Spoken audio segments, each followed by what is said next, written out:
How you doing, Grand Rising? This is your coach Renz, and welcome to the show. Welcome to the show. Welcome to Deconstructing Christianity with Coach Renz. And today we're going to talk about how terrible the Bible treats women. If you're finding me for the first time, we deconstruct Christianity on this show. Sometimes we have other subject matters, but we go live every Monday, Tuesday, and Wednesday at 8 p.m. Eastern Standard Time frame. Wednesday is the only guaranteed conversation that we're having right now concerning as we are going through the Bible, which will be tomorrow with Joshua 9 and 10. But today we are having a hopefully great discussion concerning how women are unfairly treated according to the Bible. And the big question is, why do women stay in the Bible? Stay in the Bible. Thank you. My lovely wife just brought me my coffee. Trying out a new bean today, a Peruvian bean. Oh, that's good. Oh, that's nice. That's How you doing, Tim? Super Stella. Oh, this Peruvian coffee is excellent. Oh, oh, oh my. That's good. So as normal, we give about 5 minutes before we get started. We have the 1 minute 33 second mark. Oh, um, I look forward to today's conversation. Hopefully, we can have some uh, good conversation about this and good debate and so on and so forth. Let me get my cigar right. This is the Gurkha 15th anniversary. What is this? Yeah, the age 15 years Gurkha Reserved. Is that what I'm saying? Let's see what we got here. Yes, the Gurkha Cellar Reserve, 15 years age, Maduro. Even though it looks kind of like an Oscuro wrapper, but it's probably Maduro. That means it's strong. I put my vent system on sleep mode, so hopefully it blows enough air that it doesn't let the alarm come on. I'm trying to keep some of the sound down. Go ahead and share this video, like this video, subscribe. If you are a subscriber, I appreciate it. If you're not, become a subscriber. For those who are members of YouTube and subscription holders on Facebook, thank you very much for your support. For those who support the channel this way, appreciate your support as well. But we will continue to develop different things. If you like the t-shirts, the merchandise, you can go into the description on the video or the YouTube channel, just in the descriptions of each video, and you should see the link to that as well. I'm just biding time until we get started. I'm smoking the devil's leaf. Have you ever seen so Leon, I'm assuming you're talking about Mary Jane. Have you ever seen the 1930s movie Reefer Madness? If you have never, if you want to see some crazy propaganda from the American government to try to get people to not smoke marijuana, Reefer Madness is terrible acting of today's standard, but it was funny as hell though.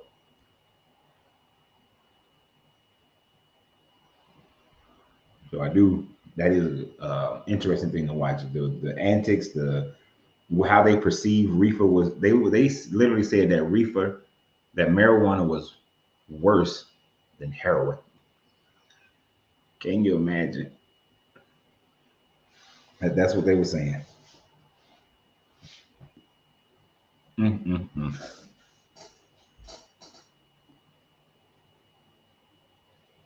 This is an incredibly smoky cigar.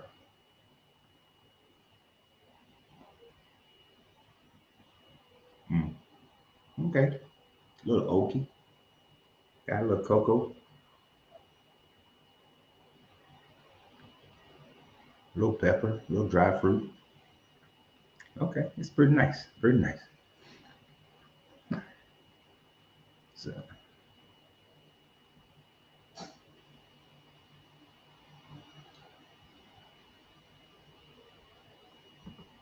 so Leon said, I've seen parts. We had on an advent on our TV where a kid smoked it and deflated like a balloon sat on his couch. Dang. I'm doing great today, James. How are you doing? Had a very wonderful day with my wife. We took a little walk, and then we spent some quality time just enjoying each other's company on the back porch as it was 81 degrees today. So it was great.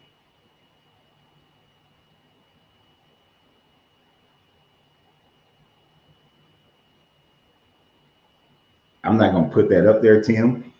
You, self-incriminating. Can't be growing poppies. So we're going to go ahead and get started today. And just to go ahead and give an update, um,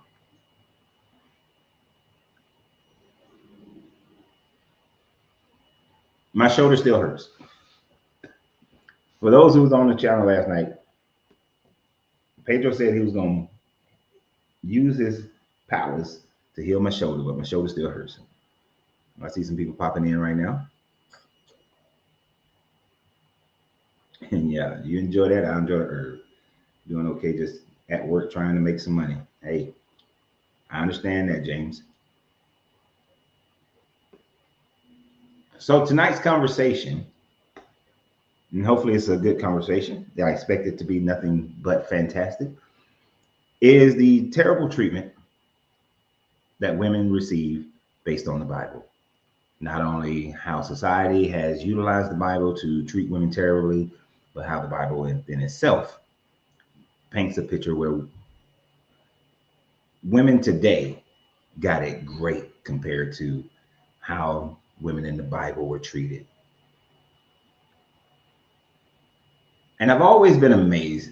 You guys know that I'm amazed that certain people will follow the Bible. I'm amazed that anyone in the LGBTQ community would follow the Bible. I'm amazed at people of color all over the world would follow the Bible. But I will have to say that the biggest group and the group that I find most amazed at the fact that they still follow this Bible is women. The overwhelming majority of people who are walking away from the Bible and Christianity and the religion, the spirituality, the relationship, whatever you want to call it, the majority are men. The majority are men. There is a significant number of women who are walking away from these teachings as well. But as we know today, that this religion is truly held up on the backs of women. If women made a mass exodus out of this religion, the religion would be over. I don't think women realize how much power they actually have. But if women walked away from this religion, it's done. It's over. Women are the first teachers of most children, most children. So without the woman being indoctrinated into this religion or believing in this religion, then the child doesn't become a believer in this religion. Without the woman giving money to the church, the organization falls apart.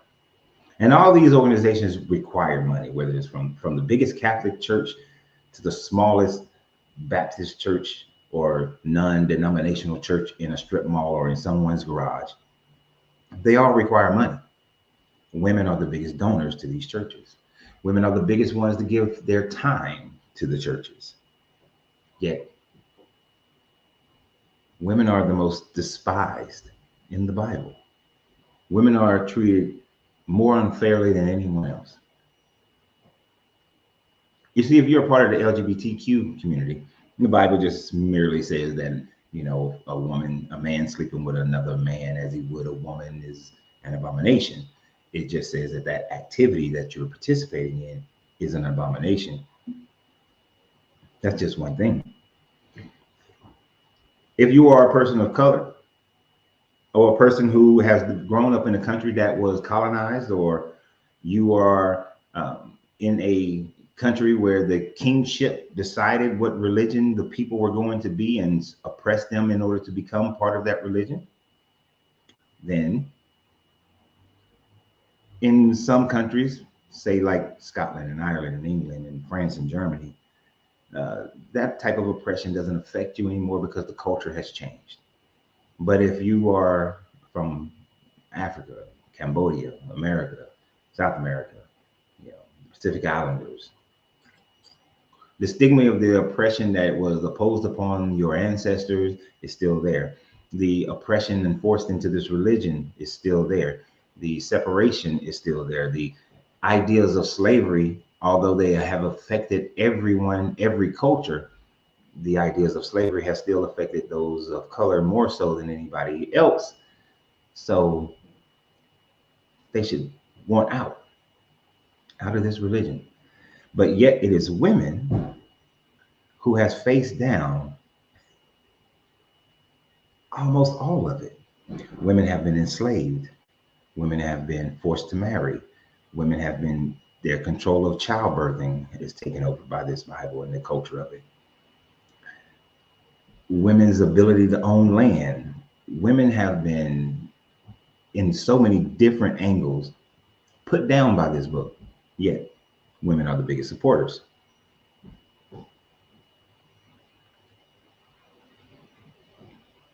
We're going to go through some of those things. We're going to talk about some of those things. And of course, in order for me to be able to make that type of statement, I have to be able to prove the point.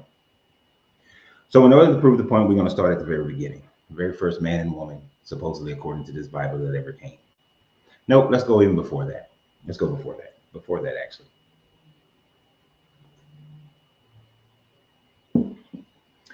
Can you name me one, before the creation of man, there was the heavenly host, the Elohim. Oftentimes, names of the Elohim are given. Has there ever been?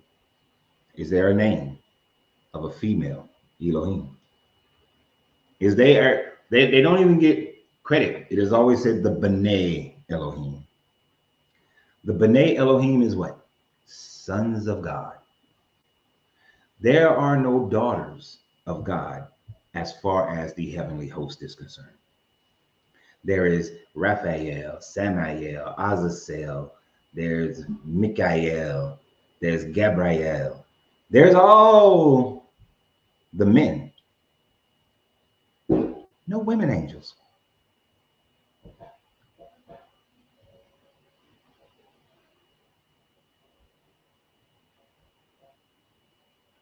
Where are the women?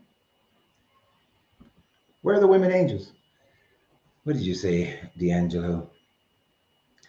And yet your solution would be no moral standard whatsoever.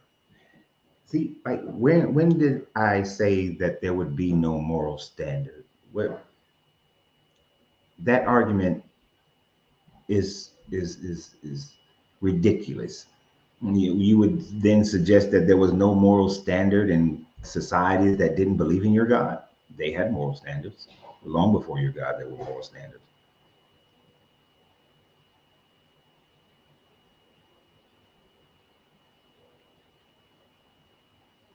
Now, notwithstanding your insults, to say that there will be no moral standard just shows the level of ignorance to which you obviously have, and cultural bias, confirmation bias that you have, because even in North Korea, there are moral standards. In every society, there has been morality. The Greeks had morality without your Jesus. The Egyptians had morality without your Jesus.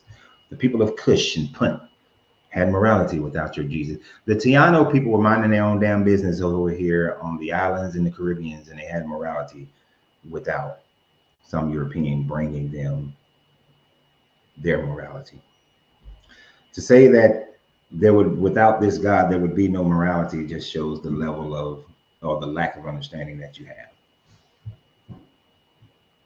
Oh, you like the Gurkha Stellar Reserve 15. Yeah, the 15 and the 21s are great. I got a Corojo leaf one downstairs.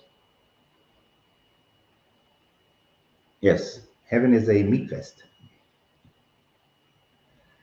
All right. And the only woman spoken of is the Sophia that they turned into a Holy Ghost. So, the first problem that we have in this whole scenario is that within the teachings of this book, there are no women in the heavenly host. It is as if and this is one of the probably how the Gnostics came up with their thought process that Yaldabaoth created, or the demiurge, I like using the term the demiurge, created this existence without counsel of the Sophia, which Sophia is the wisdom and is supposed to be the feminine energy by which the Christians have turned into the Holy Ghost.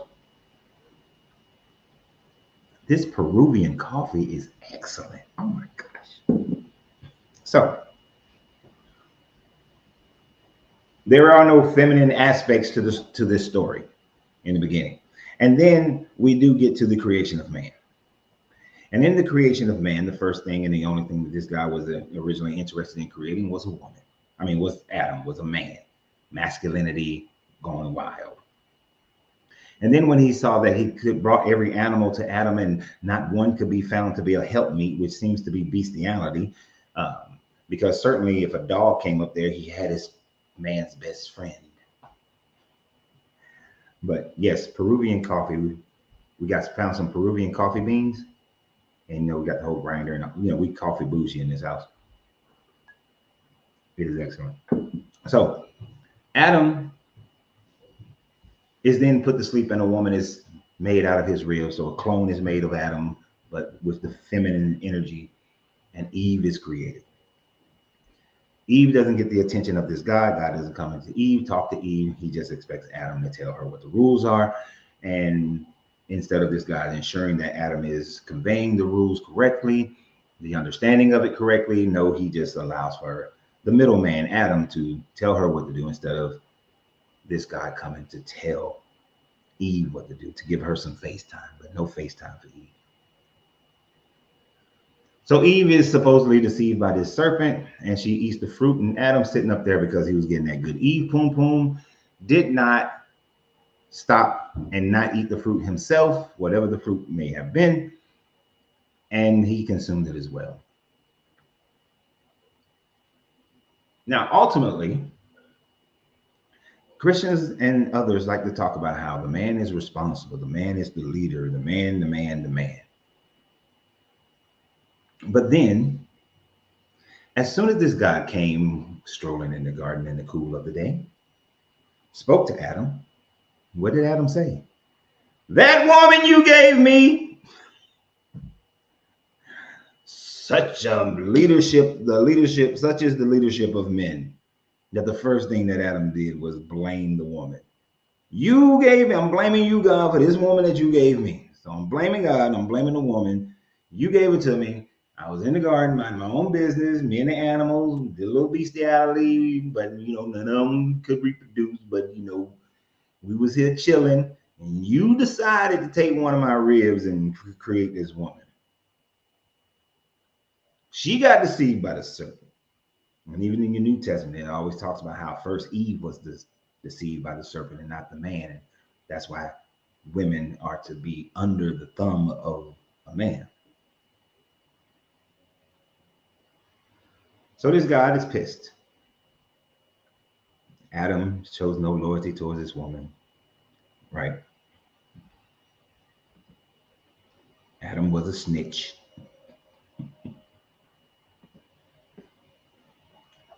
So what happened? Please do not write in all caps. I see almost every comment. Writing in caps actually gets me to not pay attention. So what happens next? Adam is punished to have to work. And you have to understand the words that this guy used when it came to the punishment of women. Adam has to now go work, and he's gonna have to work hard on the land. Instead, but now he can't frolic around in retirement and just eat from all the trees and so on and so forth, and just bounce around. Now, Adam just has to work by the sweat of his brow. And then this God goes as far as to say to Eve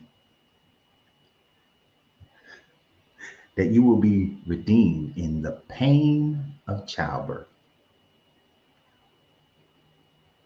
One of the most magnificent and wonderful things in the universe. The fact that a whole human, a whole other baby, I mean, and in all animals, the fact that reproduction happens is an amazing thing. It's amazing. Been through it 3 times. It's an amazing, well, technically 4, because I was there for my nephew's birth, but 4 times I've witnessed childbirth. And yet, Eve is redeemed through her punishment is the pain of childbirth. This God decided that pain must be a part of this amazing condition, this amazing event.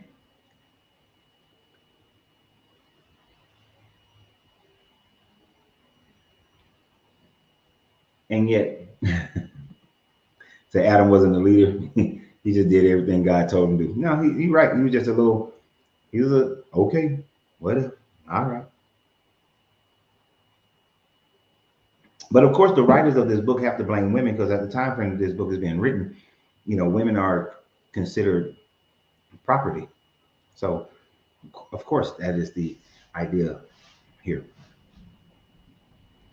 Now, the thing about it is, oh,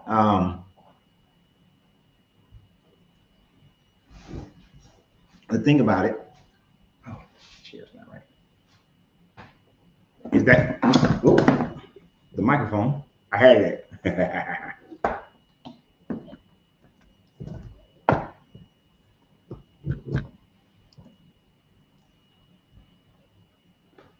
I had it teetering on the edge. I was wondering if it was going to fall.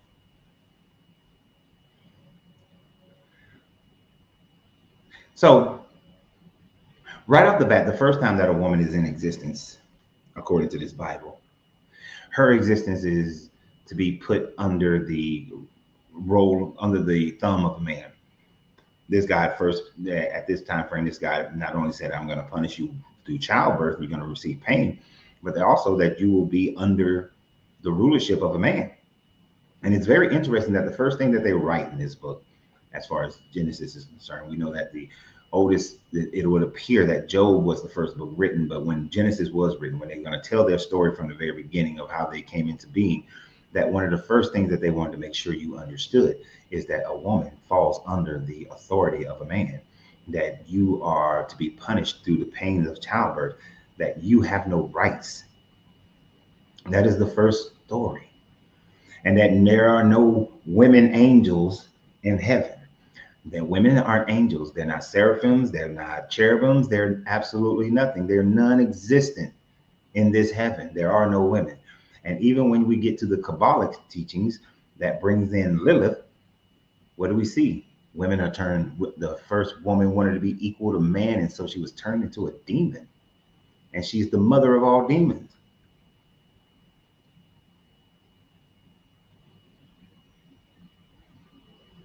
So right from the bat, from the very beginning, women are put in a place of subordination to men.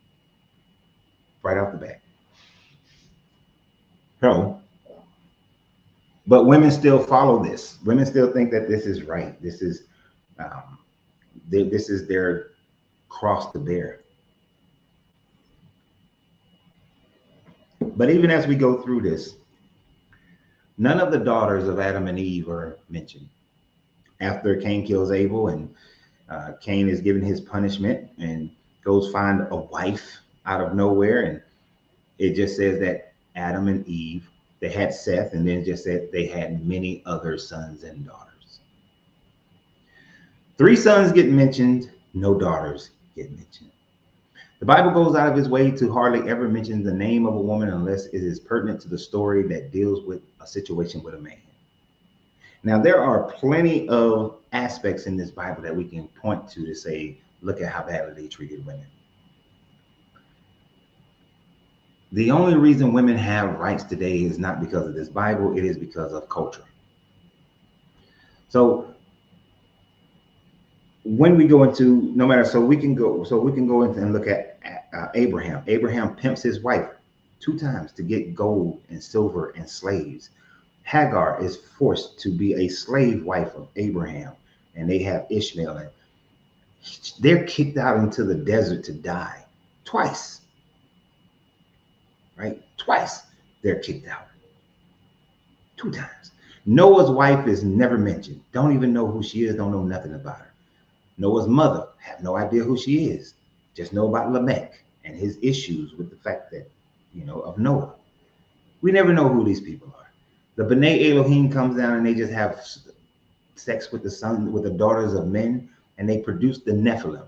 And did you notice how the Nephilim are great men of renown? Not great men and women of renown, but simply only great men of renown. You are telling me that the angels, the fallen angels, came down, had sex with a whole bunch of women, and they didn't produce any daughters? No daughter Nephilim? Only men? Are you saying that angel sperm only has Y chromosomes? No X chromosomes in angel sperm? I mean, when you break it down to this basic core, I mean, I know in church people never think about these things, but angels only have Y chromosomes in their sperm.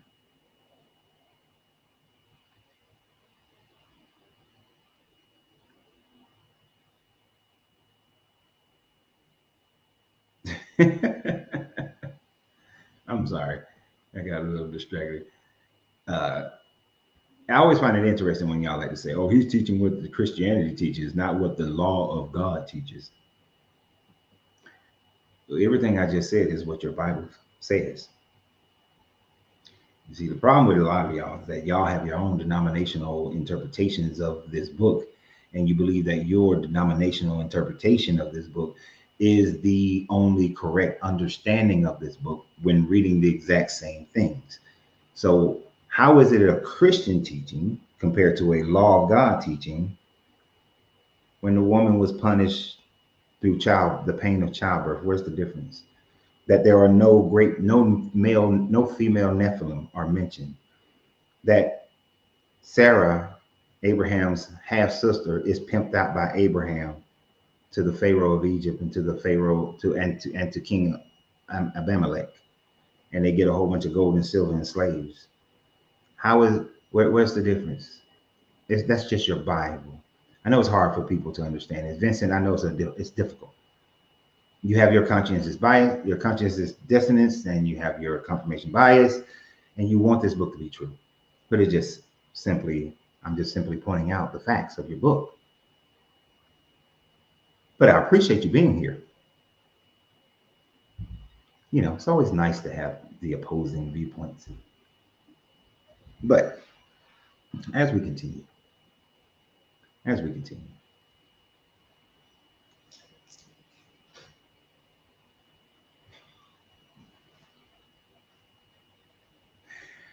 Yeah, see, so when you go back to writing in caps, you get ignored again. So the thing about it is that we can look at many different stories. So instead of looking at some of the stories, let's actually understand some of the concepts. One of the things that this Bible demonstrates and that was used against women is their own reproductive rights. And you will easily find people on both sides of the women's rights and the women and abortion, pro-abortion and anti-abortionists, who will both simply say that their Christian beliefs leads them to their thought process, which really means your morality of your culture leads you to your thought process, and you're taking the Bible to try to add support to it.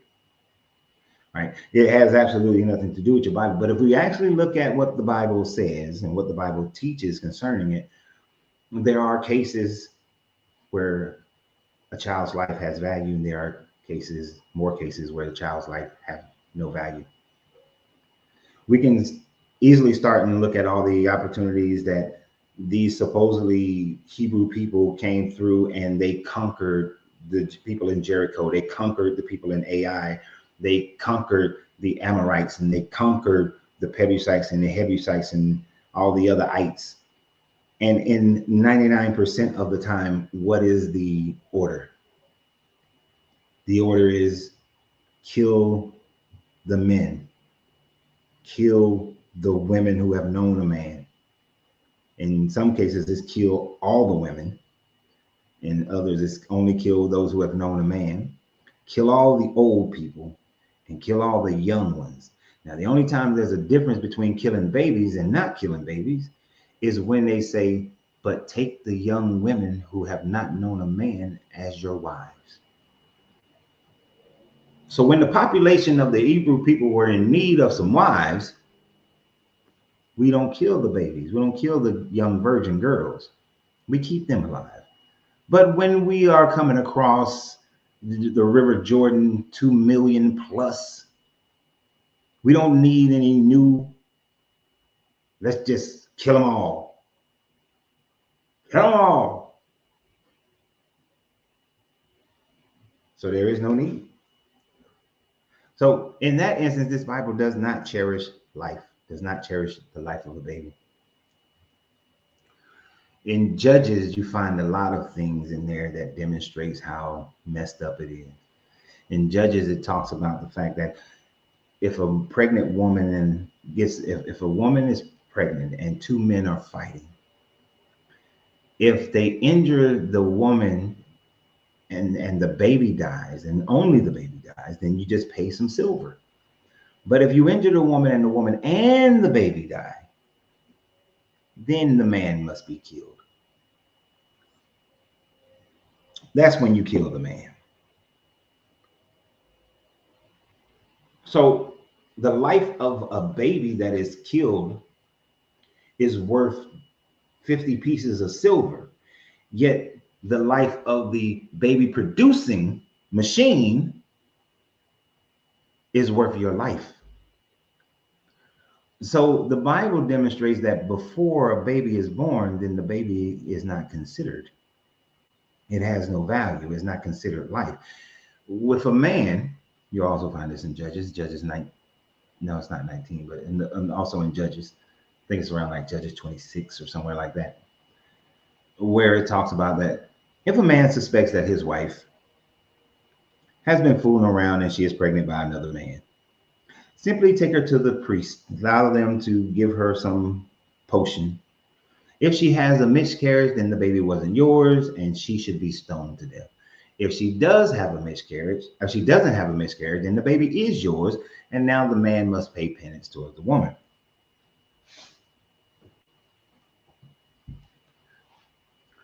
So the baby only has value if the baby is the father's, the man who's married to the woman. If the baby is a bastard son, then the baby does not have value. Now, I could submit at this point that Jesus was a bastard son, so where's his value? I mean, I'm just going by the law of what this book says.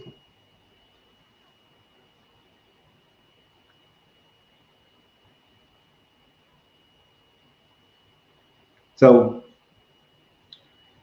what is the value?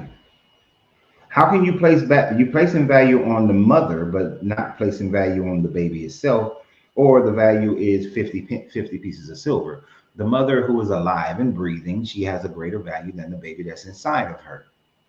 The baby inside of her is a value of 50 pieces of silver. That's it. That's it. So the baby is not considered life as far as this God is concerned. It doesn't have property value. And we know property value is what a woman is in this book. You see, this book is very much loved by narcissistic, egotistical weak ass men, because this book makes them feel big and strong. A woman cannot inherit property. And even when the daughters of the man name, who I cannot say properly, starts with a Z, is a hell of a fad. We're going to call him Z. Even when the daughters of Z came and complained and said that they should be able to inherit the land of their fathers, they was said, sure, you can inherit the land. That sounds like a win for women's rights. But then what did Moses say? You can inherit the land. But the moment you marry somebody who's not part of our cult, you lose that land. What's the purpose? You inherit land, but now you're forced to marry somebody in a group that you may not want to marry. 30 pieces of silver, I believe, is how much he received.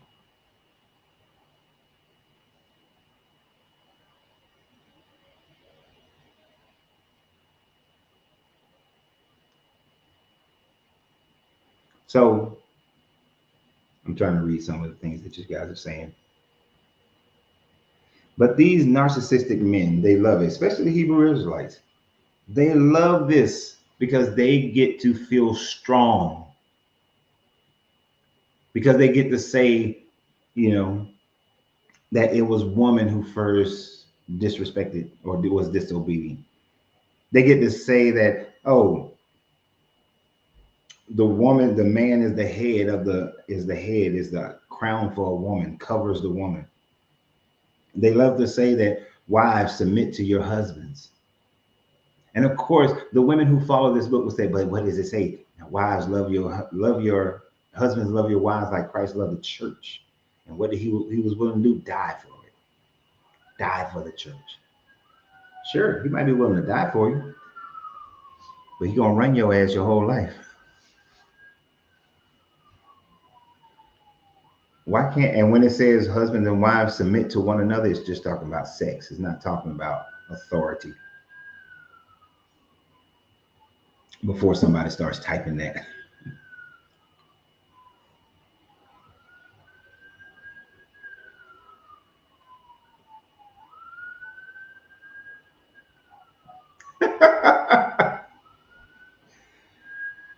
I've never heard this joke before. That is, he says, how come everybody rubs a woman's belly when she's pregnant and say congratulations, but no one rubs a man's balls and say congratulations? Oh, that's funny. I got to give you that one. Mm. And you're right. People don't follow the fine print in these religions and what they're reading. They just read the parts that the pastor has said that they've heard over and over again, what sounds good, and everything has been constructed to fit into the morality of whatever we have today. Nothing is made.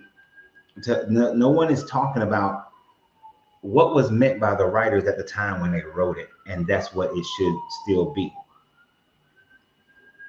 And that's what it should be. But no.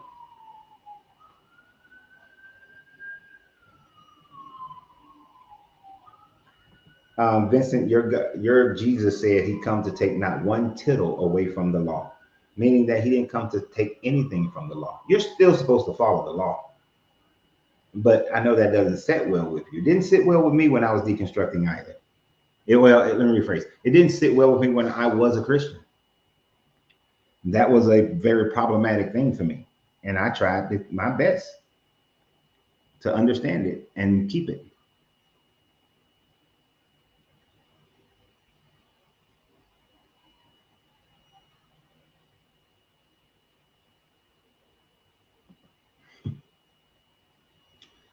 This is the Gurkha Cellar Reserve, aged 15 years, Maduro.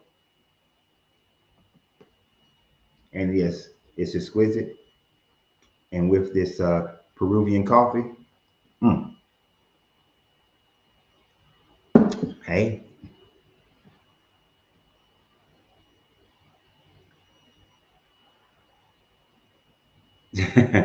Yeah, I got the window open, of course, in the smoke room. So sirens. So it is one thing, another subject matter. So we know that women do not have autonomy over their body. Women do not get to choose who their husbands are. Women did not get to choose. Um, they cannot inherit property. Women, if they did not have the coverage of a man, were obsolete in society. In the story with Naomi and Ruth, in the you have Naomi and Ruth who are living in poverty amongst their villagers because Naomi's husband is dead, Ruth's husband is dead, all of Naomi's sons are dead. So they can't inherit the land unless they were to marry someone else's of that tribe. So they don't control the land. So they have to go and kind of like get by on the poverty within the area, right? It is not until an old man sugar daddy Boaz pays attention to to Ruth, that then they get their comeuppance, right? Naomi dressed her up all nice and pretty and told her to go lay at the feet of his man while he's in the wine press, give him some of that good poom poom, some shakalaka boom boom, and they got their comeuppance. That was the only vehicle for a woman. The only vehicle for a woman was through her poom poom. Tamar was married to Judah's son. He got killed by God for being detestable for some reason. Then Onan, the next brother, she marries him. He jizzes on the floor. Now has a whole thing called Onanism named after him. She then dresses up as a prostitute and has sex with her father-in-law in order to produce a son named Perez, who was in the line of Jesus, but only through producing herself as a prostitute and then making sure that she covers her ass by having some of his items does she save her own life. Because even though Judah has slept with a prostitute who was supposed to be a temple prostitute of a deity that they don't believe in as far as their God, but of course they were henotheistic, so they believed in other gods existed. So he's willing to have sex with a prostitute of a different god's prostitutes, and then he wants to stone her. But when it's found out that he was the one, all of a sudden she's more righteous than me. I guarantee you, if it was some other man that had gotten her pregnant, he would have had both of them stoned.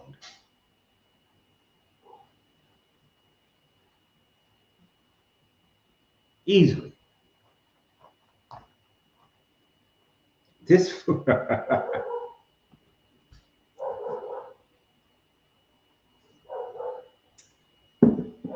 So Jesus kept all the laws perfect. When he came into the temple, flipped over the tables and started beating everybody with a whip, he kept the law perfectly. Those money changers were producing a legal business that was set up in Deuteronomy and Leviticus, or in Deuteronomy, a perfectly legal business for money changers to be inside of the sanctuary, because the money changers was there because people would travel from their hometown, and instead of having to sacrifice animals, they can give money instead. Instead of having to bring the animals, they can give money instead to the church in order for them to have their sacrifice for their redemption sacrifices. This was part of the law for them to be able to come to the churches to do this, because they were coming from faraway lands and everything had been centered in Jerusalem, and you weren't allowed to have temples outside of Jerusalem. Go and read your Bible and you will recognize that's why the money changers were there. So if Jesus was keeping the law, he would allow for the money changers to remain there because that's part of the law. But instead, he flipped tables and beat the shit out of them because he had a philosophical difference. Jesus did not keep the law.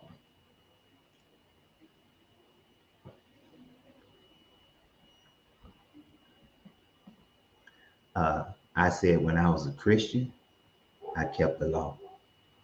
I ain't a Christian no more. So hell no, I don't keep the law. Why would I keep the law if it's a fairy tale story from some deity that don't exist? Why would I keep that? Do you know what critical thinking is? I said I used to be a Christian. So why would you ask that question? It don't make any sense.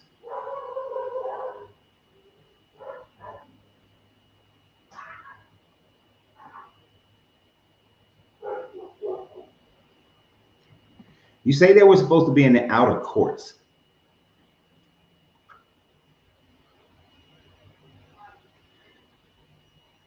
Where were they when he was flipping the tables and kicking their ass? Where's that story? Let's make sure. Let's make sure.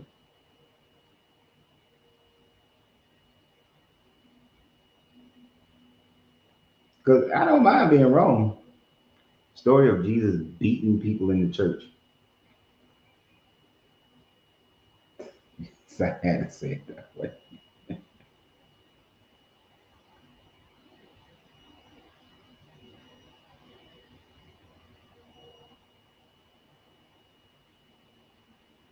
Where is that story?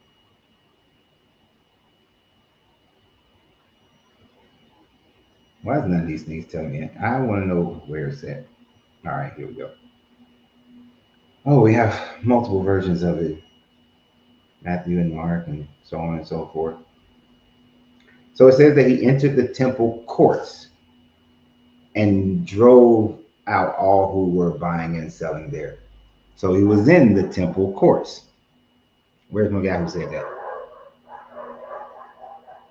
Oh my gosh, they don't put them dogs up. Hello, Denise X. So it says that they were in the courts. It wasn't like they was in the holiest of holies or inside the temple. It says they were in the temple courts. Mark version says in the temple courts as well. So temple courts. Those people were law abiding according to their beliefs. Jesus came in, started beating the shit out of them, breaking and violating the law. I mean, you want to, y'all do know that Jesus is he was, according to this story,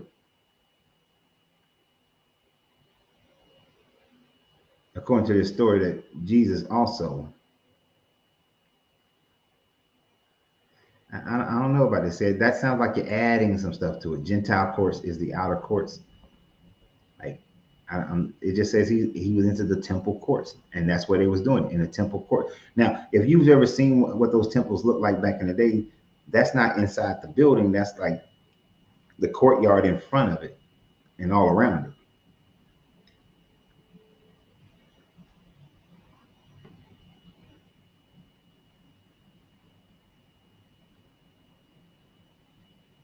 So Jesus did not keep the law. Now, I know y'all trying to get me distracted. I have a lot more information about why women should walk away from this religion.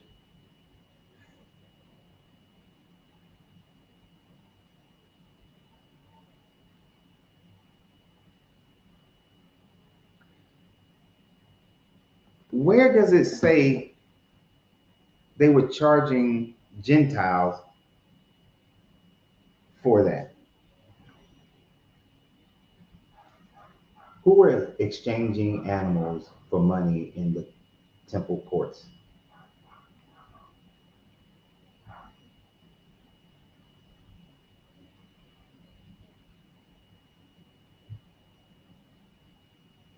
These animals were sold in the temple courts for sacrifice.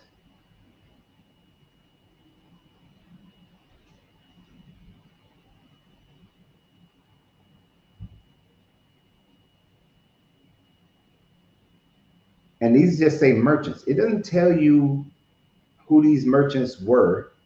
It doesn't say they were Gentile merchants.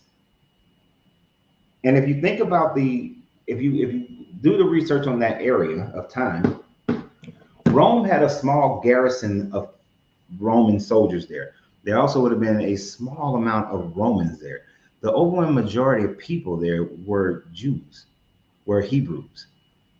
There would not have been a bunch of other people. And the people that they're selling animals to be sacrificed in the temple would be to the Jewish people, Jewish travelers who are coming there to follow the law of their book.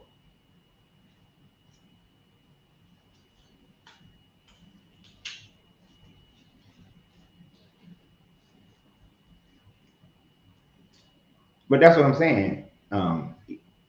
EM, EMP ape. from every scholastic writing that I've ever read, and maybe there's some other information that I haven't seen, there is no distinction as to the most logical case of people who would have been selling the animals would have been other Hebrew people, other Judaites, people living in the Roman province of Judea, and the overwhelming majority of them would have been followers of Judaism. They would have been the ones in the temple courts selling animals to other Judaite people for sacrifice. Sure, you might have had them selling some animals to Romans for their sacrifice, or to some Kemetic people for their sacrifice, but they are if you're set up there, you're mainly selling to the people who are selling at that temple.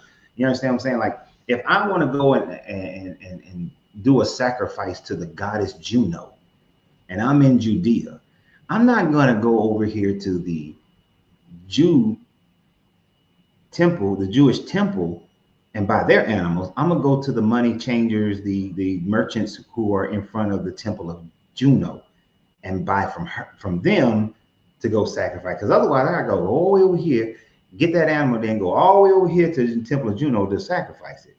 You see what I'm saying? Logically, that doesn't make any sense.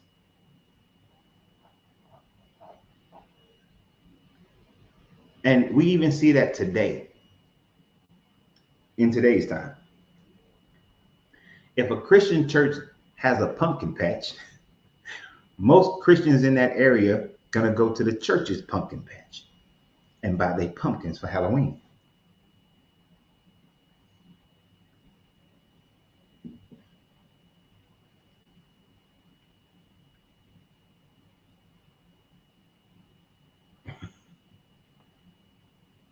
And put this out here so y'all don't jump on.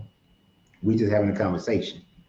This is how we get through different thought processes, right?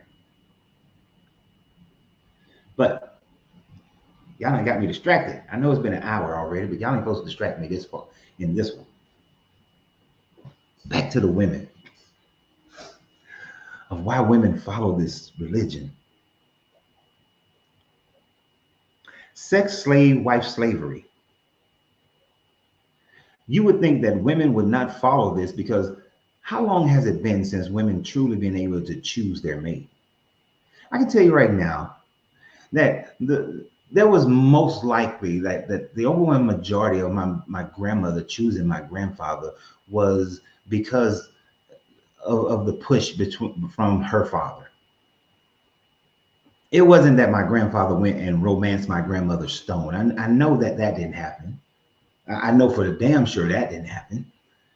So their marriage was a marriage of almost, what do you call it? Prearranged marriage. It was almost arranged marriage.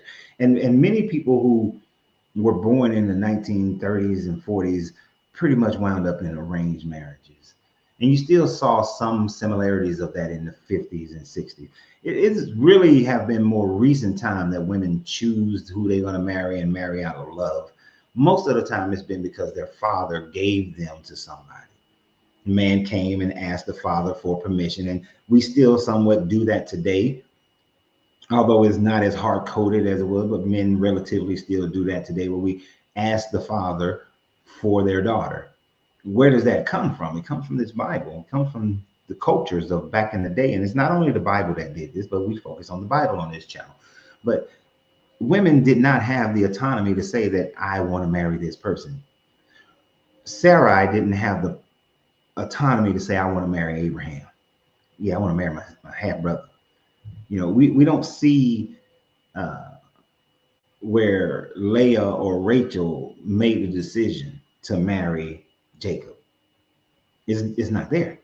Bathsheba wasn't given an option as to whether or not she could whether or not to sleep with David or even to marry David. He's the king. And it's good to be the king because you get to do that. I saw you bathing butt naked. I want some of your poom poom. I got it. Oh, you pregnant. I'm gonna kill your husband. All right, your husband dead. I'm gonna marry you now. So imagine having to be married to the man that essayed you by kingly decree, then killed had your husband killed, and you got to marry him and then produce a child.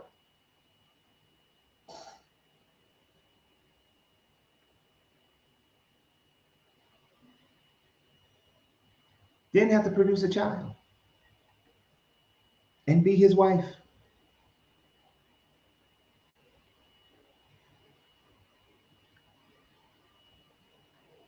I don't know who the hell Vince is talking about.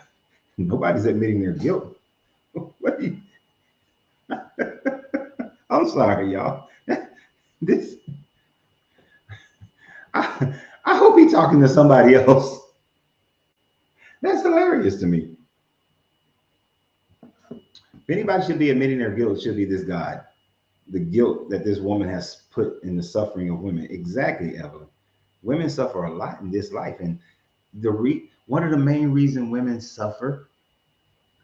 There's two reasons why women suffer. One, back in the day, might made right, and men are generally stronger than women, so might made right. Two, damn near every religion puts women down. Damn near everyone. And that's why y'all suffer. That is why y'all suffer.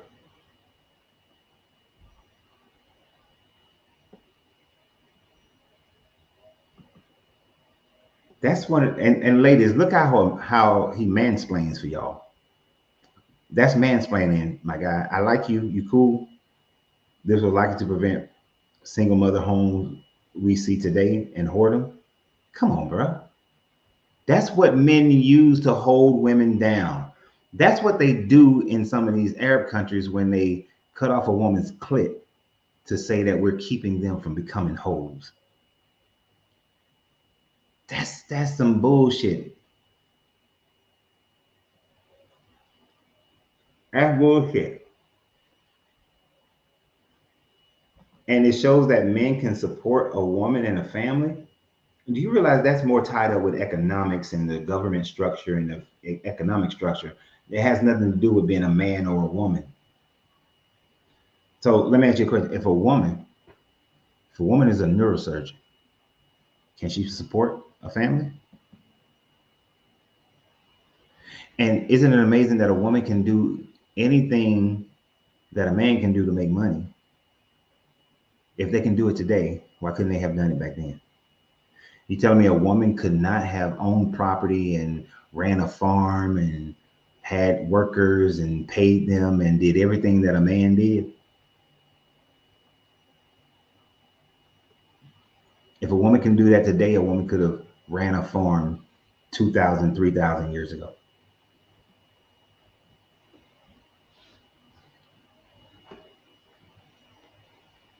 You know, it's that thing that we never see how much what greatness a person can have or a group of people can have until they're given the opportunity.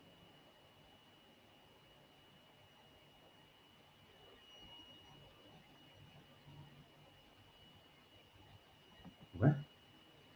I thought so as well until I hear women now asking for it due, asking for it due to relationship issues we see today. I don't understand what you mean by that. Maybe it's me, but I don't understand that statement.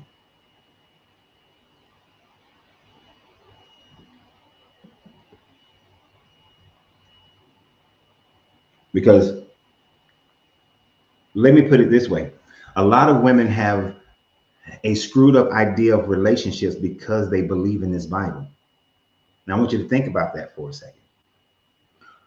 Women are faced with a duality in today's world that actually this would be a good video for my relationship channel. But women are faced with a duality that ancient women didn't necessarily have to deal with. You see, a woman who is growing up in any of these religions today looks at the religion and says that according to this religion, a man is supposed to be a provider, a man is supposed to be head of the household, a man is supposed to be your way towards God, a man is supposed to lead, a man is supposed to do all these things. But yet women go outside of the home and women are leaders and women are making money just as much as a man. They're able to provide for a family. A woman can do anything that a man can do now. But women are going back and forth. So when they look for a man, they look for a man that is described in this book. But then they recognize that reality is that the man or the woman can do any part of it, can be any part of it. You think that I would have a problem if my wife was a neurosurgeon and I was a basketball coach? I ain't got no problems. Go make that money, baby. Ain't got no problems. As long as we respect each other in this household, I ain't got no problems. As long as we recognize that this is our money, not yours, not mine. This is ours. I ain't got no problem. This is our land. This is our business. I ain't got no problems.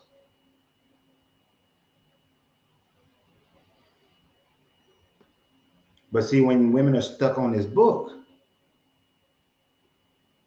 they get in these relationships and they say dumb shit. They start saying things like, "Oh, you're supposed to be the man. You're supposed to provide. My money is my money, and I shouldn't have to provide any money." And it's like, come on now, we're supposed to be a team. I'm not here just to provide you a life, and the only thing you provide me is some poom poom. No, we're supposed to work together. But see, that's the struggle. That's how this book has become so devious towards women now. They see in the 40s and 50s, most women couldn't work, most women didn't work. If they did work, the jobs that were available for women were so low income that their money really didn't make that much of a difference. Like my grandmother's money didn't make that much of a difference in the household of my grandparents because my grandmother grew up in a time frame where women didn't have the opportunities as much as prevalent as they do today. So the amount of money he made far eclipsed the amount of money that she made. So it made sense that the Bible man is the man. But that don't work today. That's not going to work today.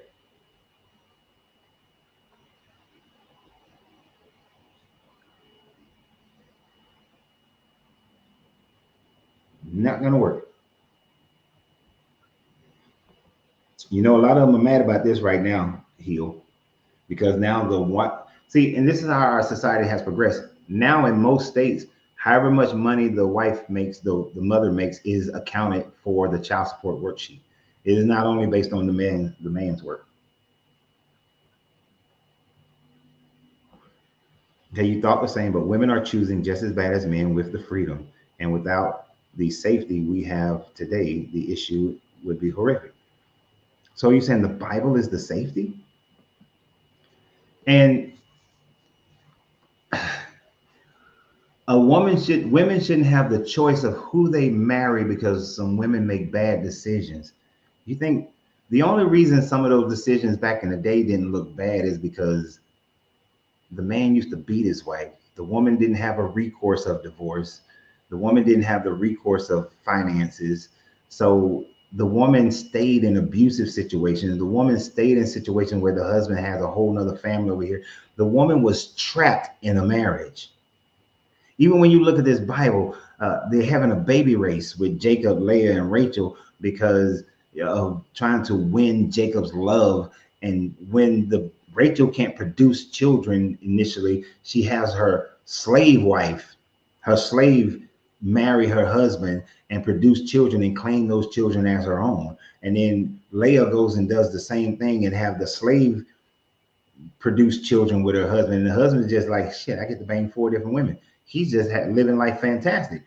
Abraham, Sarah getting tired, so she don't think that she's gonna have a baby, so she make her slave wife have sex with Abraham so that they can produce a child. We're not in a time frame where women don't have the same availabilities as men. Back then, you can't compare. Oh, the divorce rate in the 1930s was much lower than the divorce rate today. What woman was going to divorce a man? Not many. We're going to go through divorce. There's stigma in the community, and they're basically subjecting themselves to poverty. They would have went to court and the judge was like, I ain't giving you shit. And they didn't even get the children. Back in those days, the man generally got the kids. So they didn't get they were just kicked out as an outcast into society. So women didn't go for divorce. So if he beat her ass, women did. You realize that it has only become illegal in the 1970s for a man to beat his wife, and only become illegal in the 1970s for a woman to be able to claim that her husband SA'd her, and that women until the 1970s couldn't get a checking account without a man's signature. Only since the 1970s. So when we compare divorce rates from back in the day, that is a wholly different situation. Women were still property to their husbands or their fathers. And if the husband and father was gone and they had a son, it was property to the son. Imagine you're a 40, 50-year-old woman in 1960. Your husband dead, your dad is dead, but you got to turn the only way you get a bank account is to have your 15-year-old son put his name on it. Yeah. Oh shit. Drop that. Made a mess. I don't know what state it's in, but in some states, a woman, if she wants to get a tubal ligation, she has to get permission from her husband.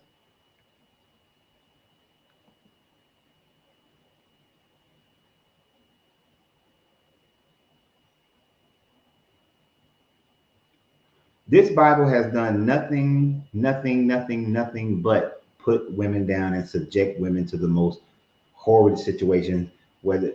Because I'd rather be a slave that just have to work and get my ass whooped than just to be a slave that then got to sleep with the slave owner. And then show love to this joker, produce his children, act like he right all the time, give him his props and respect. The slave wife is a horrible situation. No slavery is good, but the slave wife is a horrible situation.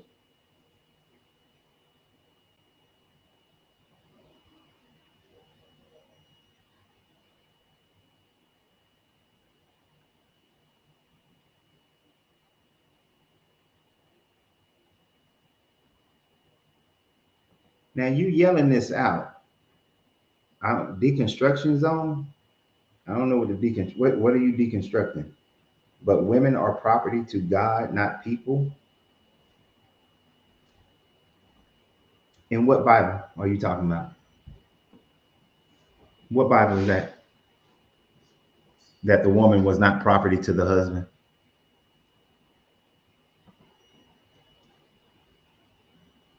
The Bible is littered with the fact that the woman is the property of her husband. She has a value. If she's killed, there's a value, whether a life for a life or a certain amount of money. The woman is certainly property to the people.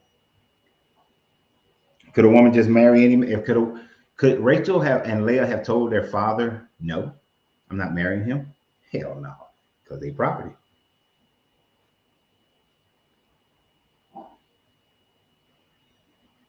They property. Just like the children in this Bible, they're property. No different than a cow, a pig, a goat, a bird. Your property. That's some land. Your property. And if a man goes and have sex with any other woman or anything like that, then it's perfectly fine. Do you realize in the Bible that the only way a man commits adultery is by having sex with another man's wife? And the reason why it's such a horrible thing because that woman is looked upon as property. But if a woman has sex outside of her husband, she commits adultery because she's given up a man's property. If a young woman, what does it say in Leviticus? If a young woman who is not married, not betrothed to anybody, is essayed by a man, she don't get killed. I mean, he don't get killed, he don't get punished. He just has to pay the father the bride price. And then she has to marry her essayist. So, do you condone this? Do you condone the fact that if a woman is essayed by a man, that she has to marry her essayist?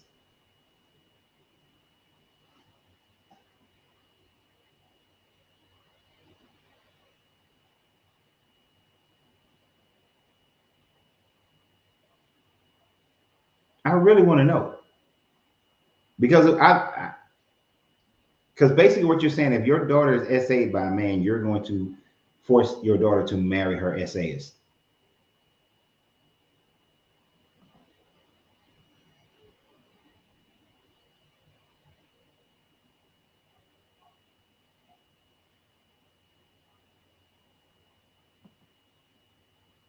Oh,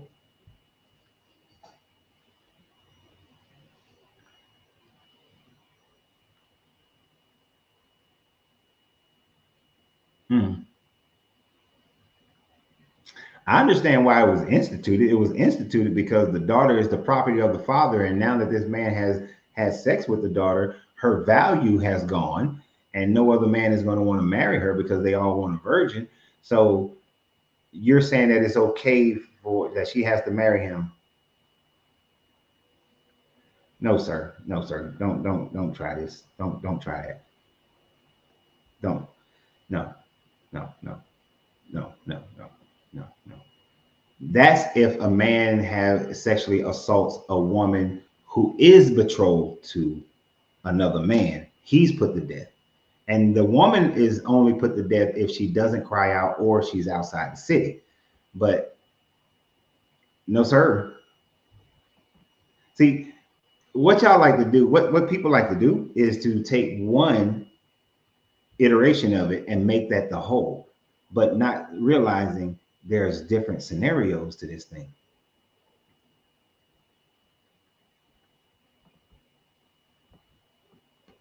We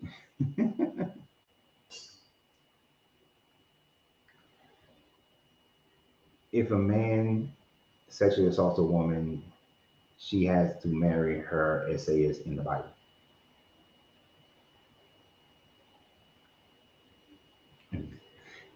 If a man rapes a woman who is not betrothed, let's just get to the whole thing. Deuteronomy, let's get the right.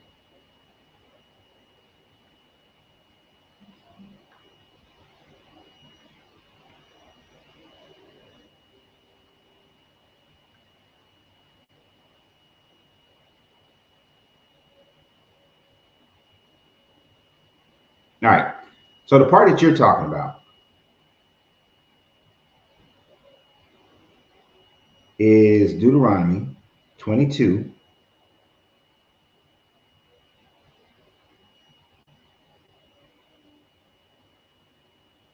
Uh,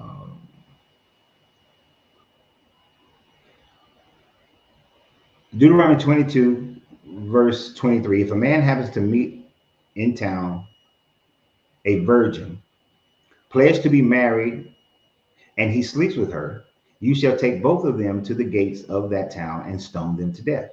So you're killing both of them. The young woman, because she was in a town and did not scream for help. Doesn't matter if she was in shock or not. The man, because he violated another man's wife, you must purge his evil from him. But if out in the country a man happens to meet a young woman pledged to be married and rapes her, only the man who has done this shall die. Do nothing to the woman; she has committed no sin, deserving of death. In this case, like that of someone who attacked a murder and murders a neighbor. For the man found the young woman out in the country and thought the betrothed woman screamed, and though the betrothed woman screamed, no one was there. Now, here's the one that you don't want to admit, Deja, Devenu, where you said that uh, the man is put to death. Verse 28.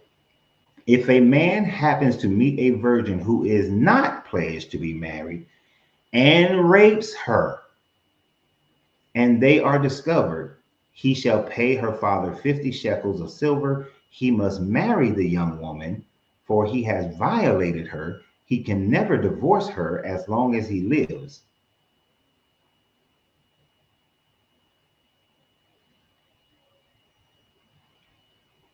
So you are in agreement.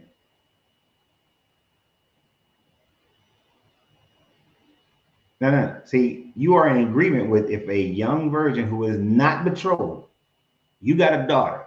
Your daughter is not in an arranged situation already. Man comes along and rapes her. He pays you 50 pieces of silvers in shekels, and you will force your daughter to marry him. Is that what you're saying, Devin? You saying that's a good thing?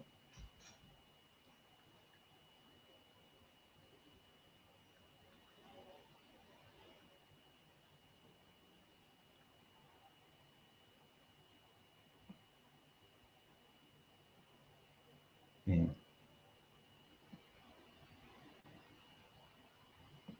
What are you talking about? Incorrect. I read the thing to you.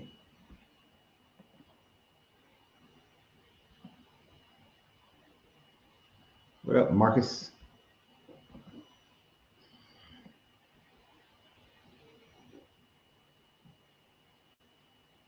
The Bible does not say sexual assault, it says rape.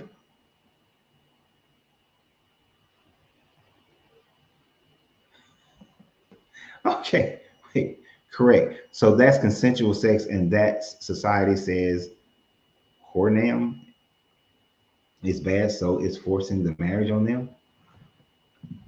Oh, okay. Dude, I want you to listen up, David. Listen up. All right. If a man happens to meet a virgin who is not pledged to be married and rapes her, where do you get consensual sex out of and rapes her and they are discovered? See, the and they are discovered part is the fact that he got caught. If he rapes her and doesn't get caught, then the act never happened. Then when she does go to get married and she's proven to not be a virgin, then they stone her because the Bible says to stone a woman who is not a virgin when she gets married if she don't bleed on the cloth. But that's if they are discovered, mean they get caught. Then he shall pay 50 pieces of silver. So there's no consensual. In none of Deuteronomy, in none of that parts of Deuteronomy is any of the sex consensual. It is all about when a man rapes a woman, plain and simple. And it's just a difference between is she betrothed, is she not betrothed? If she is betrothed and she's in the town and she screams, then she's no harm to her. But if she screams, no harm to her. If she doesn't scream, then harm to her. If she's out in the countryside, it doesn't matter if she screams or not. She's good. Okay, got you. I got your deconstructed on. With your eyes and ears shut. You right about that one.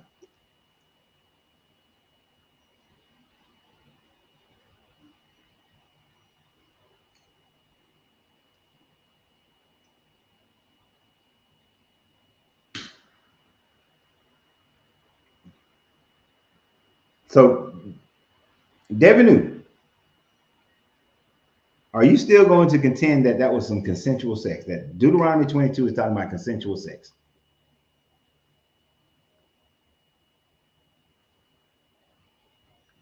Did they say stone pretty woman?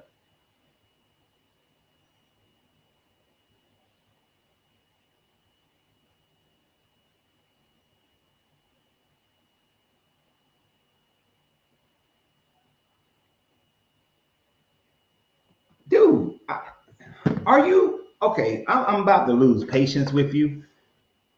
About to lose patience with you. I'm gonna read this one more time. One more again. Come on, man. I know you're smarter than that. If a man happens to meet a virgin who is not pledged to be married and rapes her, nothing consensual here, and they are discovered, he shall pay her father 50 shekels of silver. He must marry the young woman, for he violated her. He can never divorce her as long as they live. It is not treated like murder, it's treated like a property crime. The young girl has to marry her rapist. They get married. It says nothing about consensual. Where do you get that? Would you like to come on to the live and verbally express yourself? Because it's just not making sense to me that I'm reading it and you still think some level of consensual that is being that they are in agreement here. Where is the agreement? There is absolutely no agreement because it says very clearly rapes. How do you define rape? I mean, come on, my guy.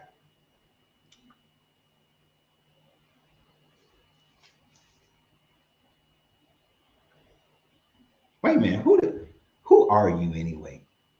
I wonder. Are you this? You're not the one who was on live with me and you admitted that you would make your daughter marry her rapist. I don't think you're that guy. I don't believe you're that guy.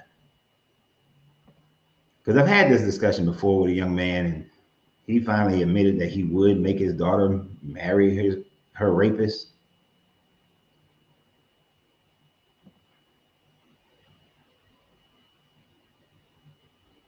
Sure, 1 sec. Okay. I'm about to post the link. Give me a second. Because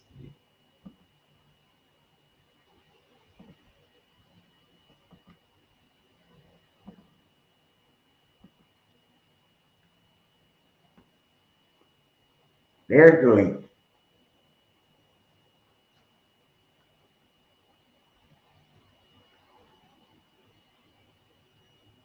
So I can't understand how people don't understand what that is saying.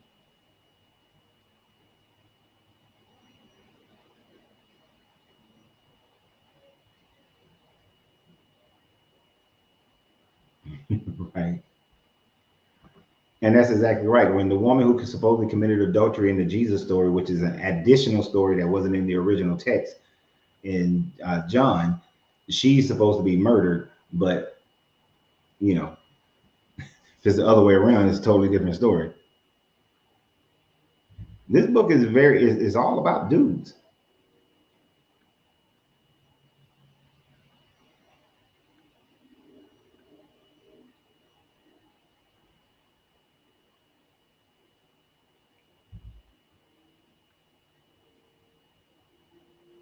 Come on, David New. It don't take that long to click on a link. Shit. I hope I'm saying your name right. Let me look at it again. Make sure I'm saying this man's name right. David New? Yeah.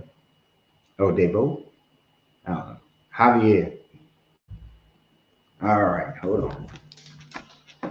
Here we go. Let me add you to the stage, my guy.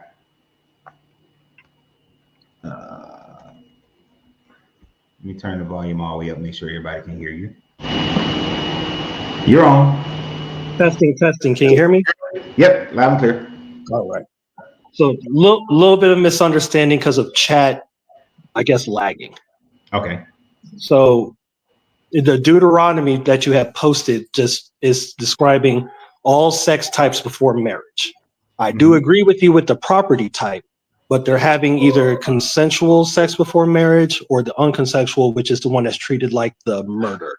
So if my daughter and her boyfriend go out and we're having sex way beforehand, and they finally get found out, I would have to then force that marriage. Or if I felt like he was a bad person, just take the money and you're not good for my daughter, go. Where's that part? Believe I think you had read it with the shekels when the father can deny the marriage. You talking about where it says if a man happens to meet a virgin who is not pledged to be married and rapes her? Can you give the verse 1 second? I didn't have my Bible with me. I'm just kind of trying to get my kids to bed and everything. I just trying to hurry up. 22:28. Can you read it for me? Just because I don't have. If a man happens to meet a virgin who is not pledged to be married and rapes her, and they are discovered, he shall pay his father 50 pieces of silver. Does it say rape or just lie with her? Huh? Does it say rape or just lie with her? Rape. Okay, give me 1 second. Now, if you're reading, what version are you reading from? ESV. ESV and NSA and NAS 1995. I can also use Young's literal translation if we like. Which version are you using? RSV. It's the most updated version with the most linguistic scholarship. More than NSA 1995? Yeah. And you said what, NSA? What was it, like NAS 1995? So I thought that was the most, but they didn't like the theological parts to it, so they changed it to a different version, like 2002, something like that. So the NSA 1995. If a man happens to meet a virgin who is not pledged to be married and rapes her Okay. on their discovery, it says it exactly the same way. Let me double check it. Again, if it does, I will take it back. From my understanding, when I last saw it, it was Deuteronomy what? 22, verse 28. Because you're talking about the New American Standard Bible, right? Is he froze? Oh, he must be pulling it up on his computer. So it might have froze while he's pulling it up. I'm sorry, you said Deuteronomy 22, 22. verse 28. 28. And you're reading the New American Standard Bible 1995, right? I'm sorry, I keep going back and forth. Yes, I am. Sorry about that. No, it's all right. See, you use the computer on one hand and your phone on the other. I know I've got children over here, so I'm trying my best. I'm sorry. I understand.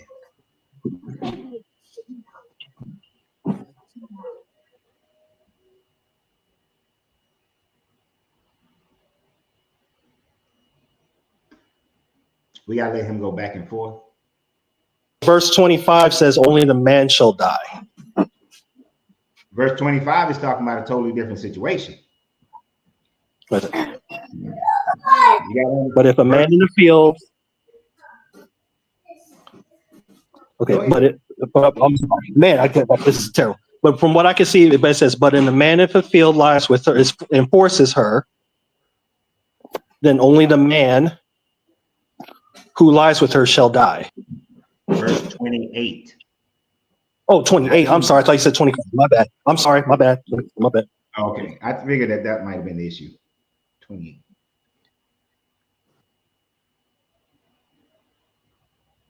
So I don't see rape. I say seizes her and lies with her. What version are you reading? But the one we just agreed upon. The New American Standard Bible 1995? Correct. You know what? Correct. Let me hit something. I didn't do something. You're absolutely right. It does say seizes. I forgot with this app, you have to, even though you change it, you still got to research it. Yeah, I definitely understand.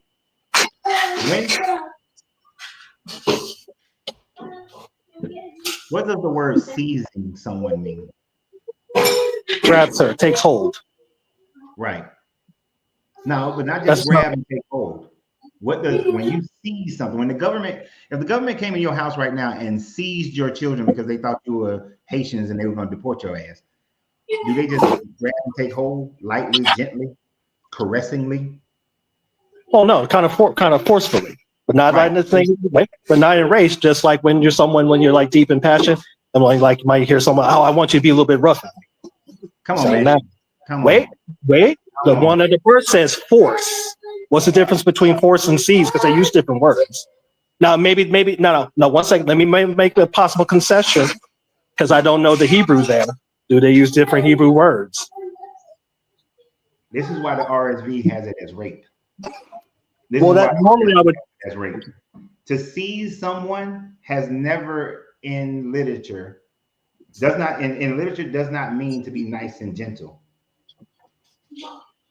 Well, give me 1 second. Let me get Blue Letter Bible just to see what that Hebrew word says.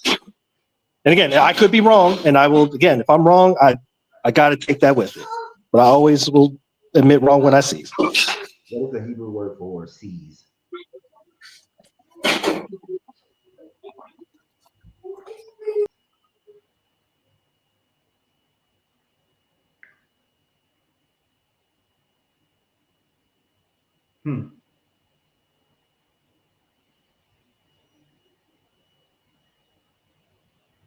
Oh, where'd he go? Oh, he went completely off. What is the Hebrew word used for seize in Deuteronomy 28? Damn, I said that wrong. What is the Hebrew word to seize in Deuteronomy 22, verse 28? I'm not pulling that up.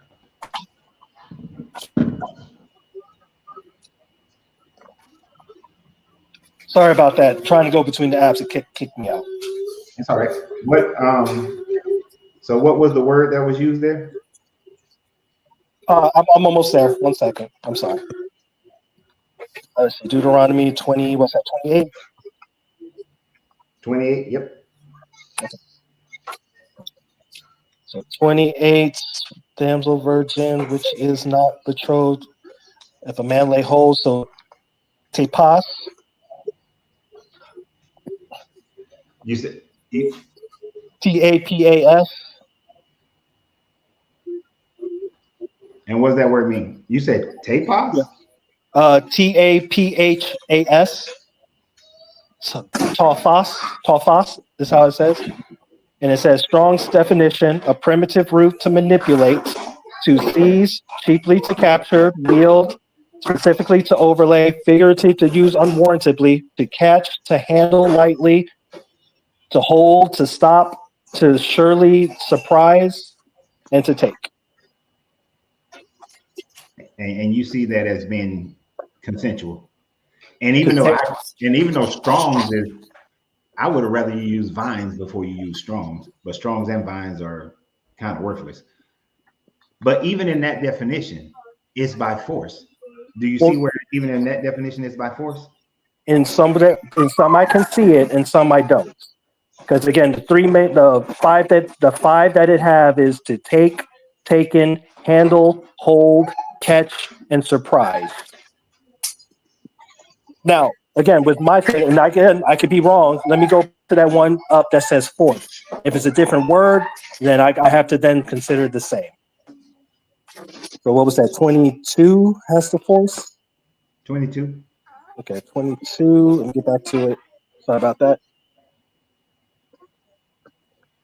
12, 15, 16, 19, 22.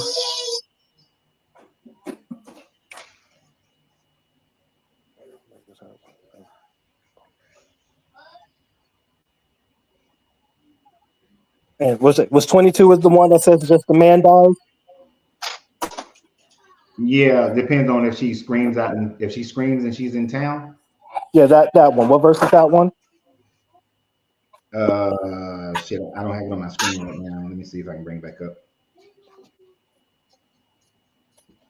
Deuteronomy 22. 22. Well, the chapter. Okay, I see it. 1 second. Linear. Commands file.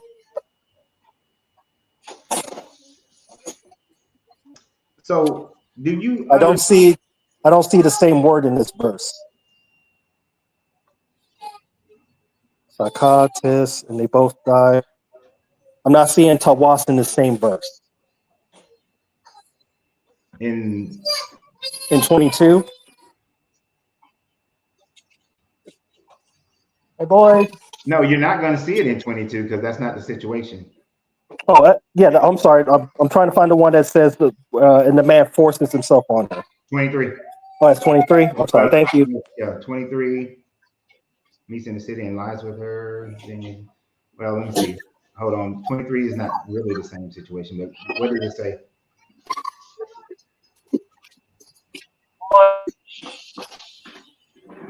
I know it's almost bedtime.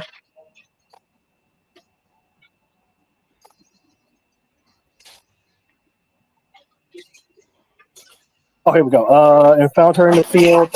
Okay, so 26, I think. But the damsel does to do nothing. 26. Okay. And it uses that same word for season that the 95 version uses for season. But I'm not seeing Tawas in the Hebrew. Let me see. Force and lie with her. Force. And that one, and force, they use hazak. That's a different word there. Let's see what that one means.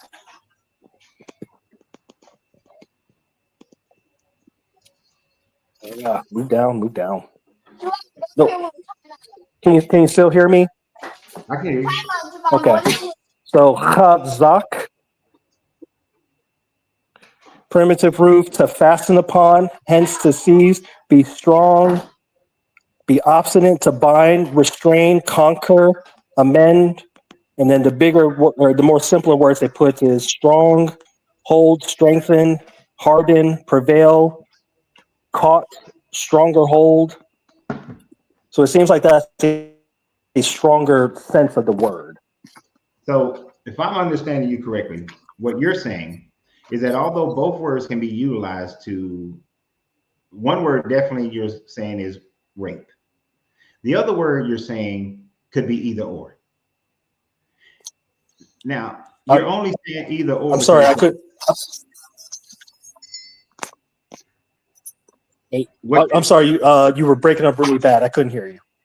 So you're saying that, so it is your contention that because of the different uses of two different words, and one word in 25, 26 is geared towards a more forceful situation than what's in 28. And because Correct. 28 uses a different word that can have the same meaning and same connotation as the first one, but you're saying that because it doesn't expressly,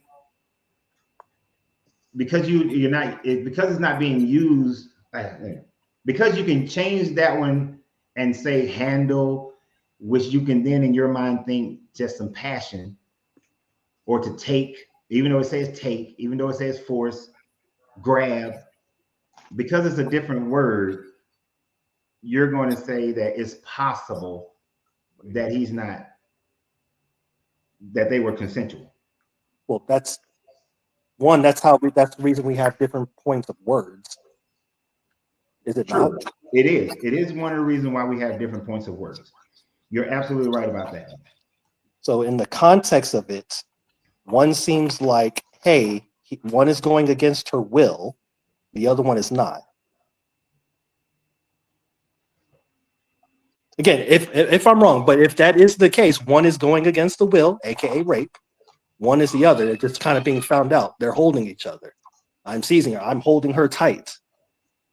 And passionately, whichever way you want to do. One is a rape, one is a unconsensual. Does mean if she wanted to scream, she's screaming, help me. The other one, I'm trying to hide it. I'm trying to be sneaky with this person. I like him. My dad doesn't know him. He's probably not be the best guy, but I do love him. He can't take care of me.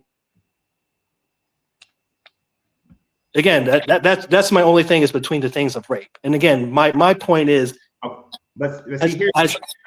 as I used to think before, was your same logic. That's still not a good thing. Women are free, and I got that. Just what I'm seeing in today with people in like the dating realm and everything, and everyone's complaining and all this other stuff. It's kind of seeming why it happened. It may not be the best thing in the world, but that's kind of how I'm seeing relationships being done. You can't compare today to how it was then. That's totally different situations. But when you read this 128 in the context of all the other wording around it, it says that if a man sees a virgin and betroths her and he seizes her and lies with her, if they wanted to give you the idea that it was consensual, then they would have left the fact of the seizing out. It would have just read, if a man meets a virgin who is not betrothed and lies with her, and they are found, that's consensual. But the fact that they added the point of and seizes her, meaning that he had to grab her, he had to surprise her, he was forceful with her. That takes away from consent of them being being in a consensual agreement with this one, because there would be no need to add the seizing if it was consensual. And that's possible, but again, I'm not of that Hebrew tongue, nor do I have the connotation of that word. But because they're using a different word, again, I'm assuming it has a different connotation with it, and it seems like a different denotation. But what about all the other context clues around it? Well, that's what I'm saying. With each case, as in 22, is looking at each legal version of rape, or not rape, but of having sex before marriage. So if in this case you have one, what are you going to do? In this case, you have something else. In this case, whether it's consent, it's contractual, it's rape, it's accident. I don't know, an accidental sex. What happened? I don't know. but each scenario is shown different types of sex before marriage.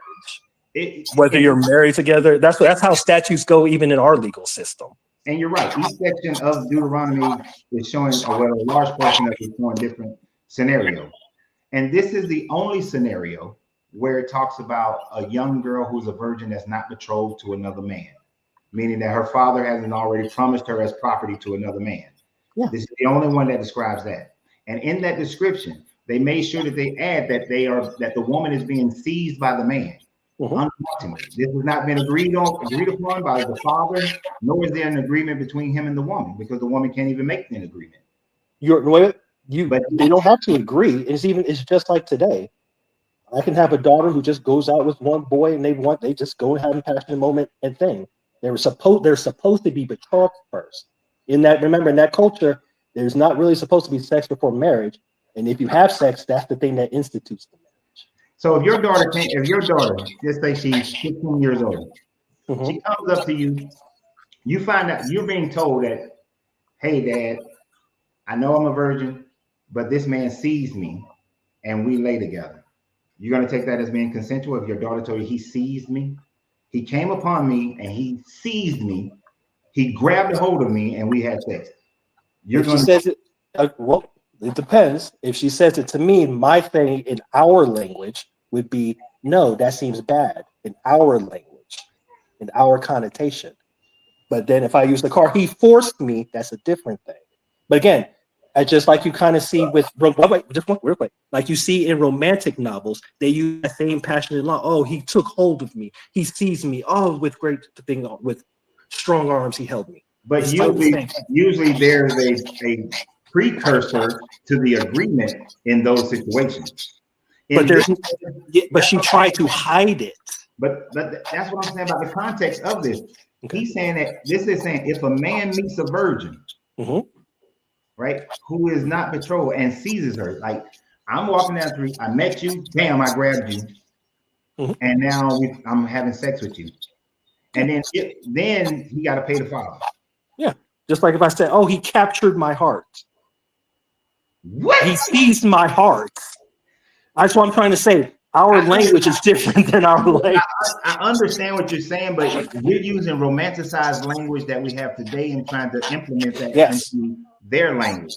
Correct. Which I don't know what their language does it, but there's two different words. The context, you can tell that the context isn't rape because she's help me. I don't have that help me in the other one. It could just be he was sneaking with her. Okay. Let's put it in because you said something. What did you say earlier? Earlier you said. I'm sorry. That was my children. Huh? Sorry. No. Boys, it's about that time. That's right. Put them to bed. Earlier you said that based on the culture of those people in that time frame, that they were trying to regulate their culture, regulate the sexuality of their women. They were trying to regulate how the marriage and not have for both sexes, but yes, and all these kinds of things, right? Yes, for both sexes, but yes. So let's get into the mindset of that culture. You live in a culture, not like today. Don't think about nothing today. Okay. You live in a culture where you know that if you have sex with a woman, then you either have to marry that woman or you're committing adultery. You, as from a man's point of view, no, or she's a prostitute. Or that would be whoredom. She's either a prostitute that you're paying. If you have sex with a woman who is that you've been betrothed to because your parents have made an agreement, that's the other time that you have sex. And then then you have sex with a woman who is married. That's adultery. You know that based on your culture. Put yourself in the culture, not in today's world, in their culture. Correct. All right. And the only other way of having sex with a woman is through rape. Is rape. No. What's the other way? Just having sex when you're not betrothed. And in your culture back then, if you have sex and you're not betrothed, what does the culture say? That you now need to go marry that person or go to the father. Oh no, let me say it correctly. Go to the father. You need to get married, or the father can deny the marriage. That's why people would sneak and have sex. Hold on. The father would never deny the marriage, or hardly ever, because now he can't sell off his daughter's virginity. She's damaged goods. Because boy, Dad, go to bed now. I'm listening. Because go back to their time frame, not ours. Their time frame. If a woman wasn't a virgin at the time frame of marriage, she could be put to death. Correct, because it was no, wait, almost. If it was hidden from that person, he would be put to death. What do you mean it was hidden from that person? Like, remember, it would say, "Oh, I found that this person was not a virgin. You said he was a virgin. You lied to me," and then they would put that woman to death because he dealt falsely with that man. How did they know if she was a virgin or not? See, I was trying to figure that out for a long time, but I'm assuming that me personally, I haven't had sex with a virgin, so I don't know. It's right there in the reading of that in Judges. It says that the father has to produce the testament to her virginity, which is a cloth that they put under her when she has sex the first time. If there's no blood on the cloth, she's not a virgin. If there's blood on the cloth, she's a virgin. That was the test back then. Okay. That's how they determined it. So you are a father. Your daughter is sneaking around and having sex with somebody. You know that she will fail the virgin test if you say no and marry her off to someone else.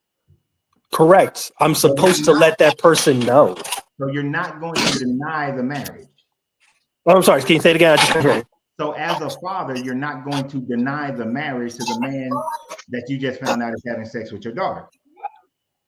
No, I can't. I might just be like, no, you can't support my daughter. You're a bum. Now your daughter is going to have to live with you for the rest of her life, because if she marries another man, she could be found guilty of not being a virgin and be stoned to death. So, yeah, go ahead. Give me just 1 second.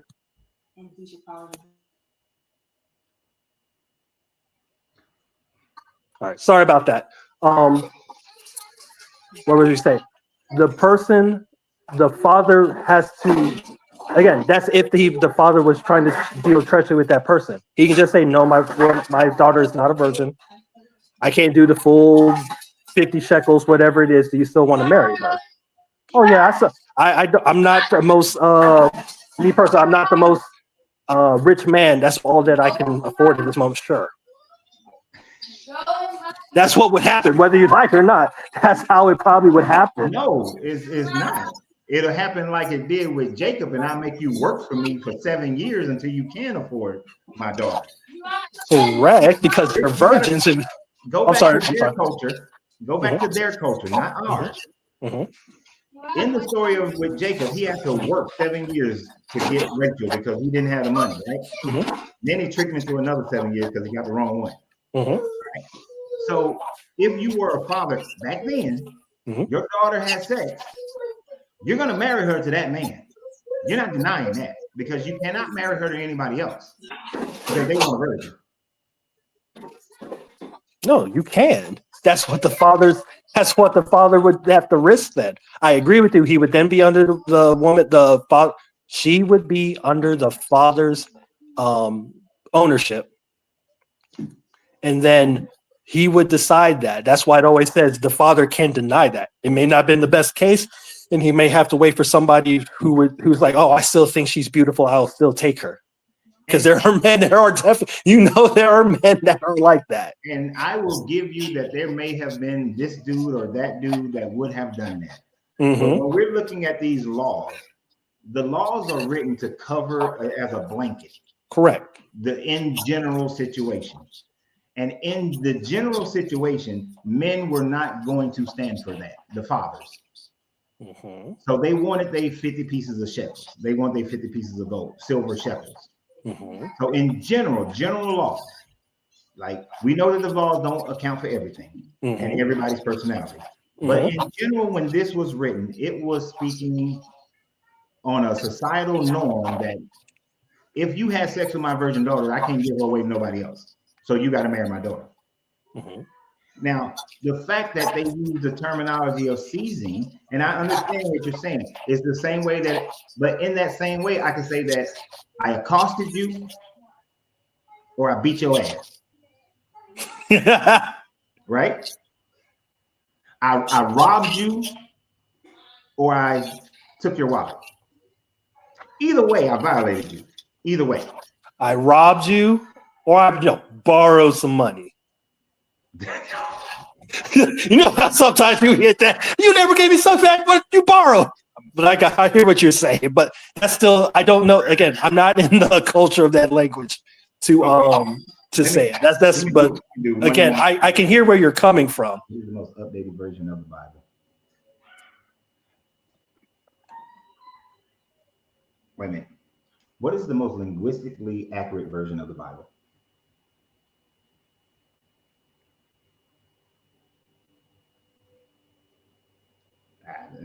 What is the most updated version of the Bible?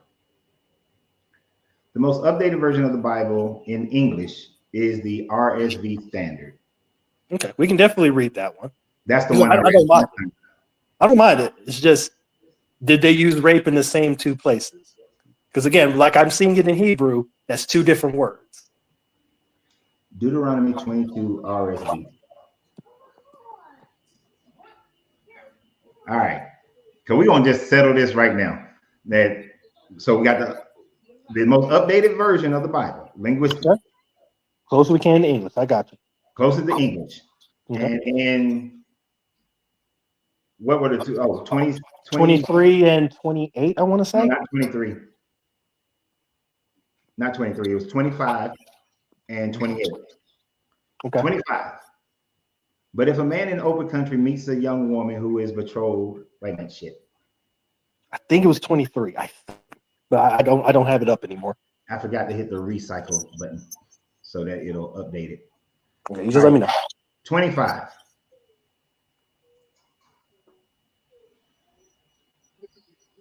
Why is this not updating right? Is it the Bible gate, the Bible app, Bible Gateway app? Sometimes it'd be taking a long time. It'd be making me mad as well.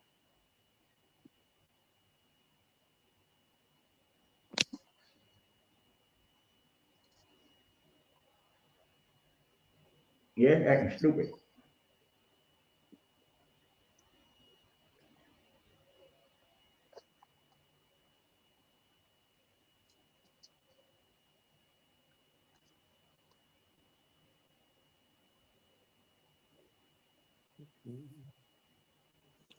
Maybe mine will. Nope, I'm about to lose mouse. This is crazy. I could pull that, but God, try to keep. No, I'm playing with you. That's a stupid technology. God is trying to keep you away.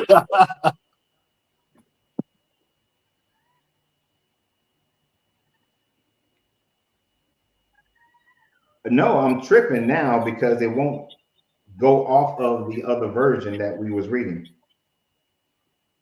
Because I believe it probably does say rape on that first one, but I am interested to see what the second. 28 definitely said rape. Okay. So I just know there's, again. It's not up. Let me clear out everything. It's not updating.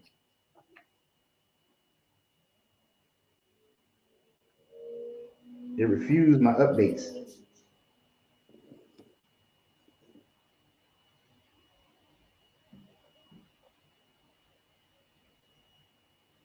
Oh my gosh, why is this thing acting this way? It will not update from the previous version.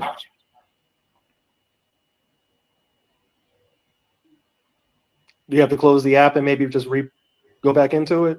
That's what I did. Can you do like that force app close thing? You know, I don't know if you got Android or Apple. I'm talking about my Android, man. Oh no, I got Android too. Okay, I thought you wanted. Oh no. One of those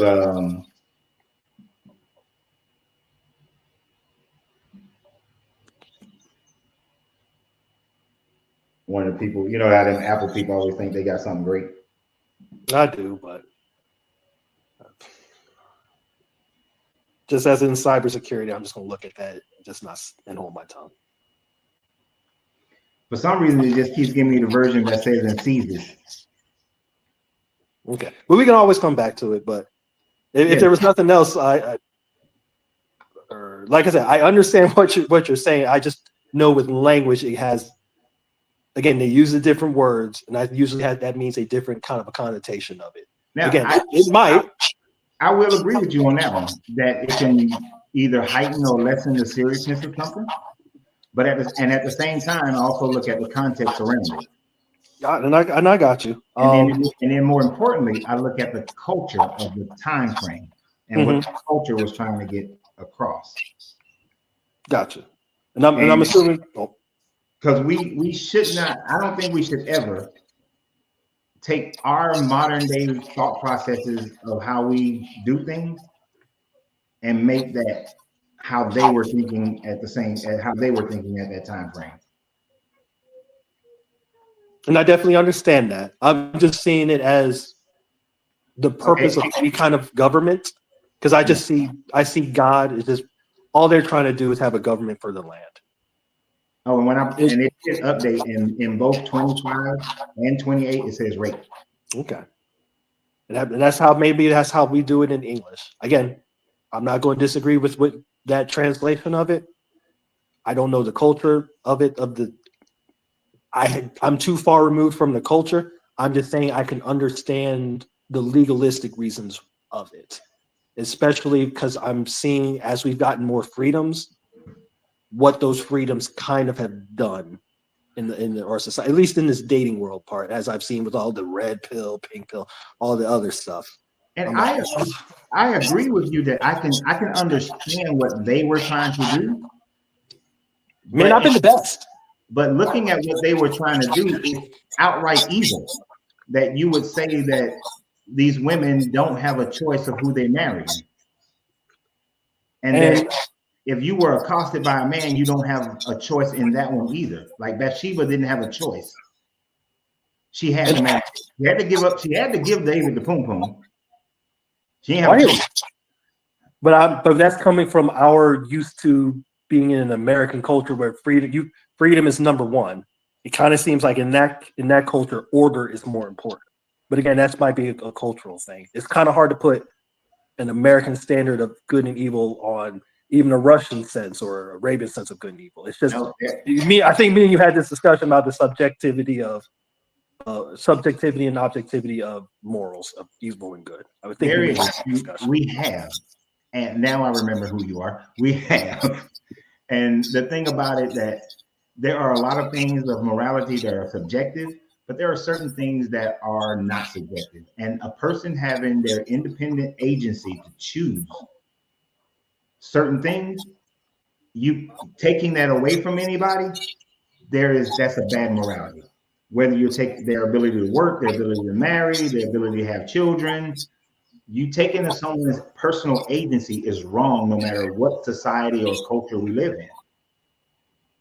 Because slavery was morally correct, right? Correct. Yes. But now slavery is morally incorrect. What I contend, though, because you're taking away someone's agency of freedom, that no matter what time frame, slavery is immoral. We just got slavery with extra steps and call it employment. No, I don't go for that one. Because you got a job, you work somewhere? Yep. Can you quit? Yeah. Then you're not a slave.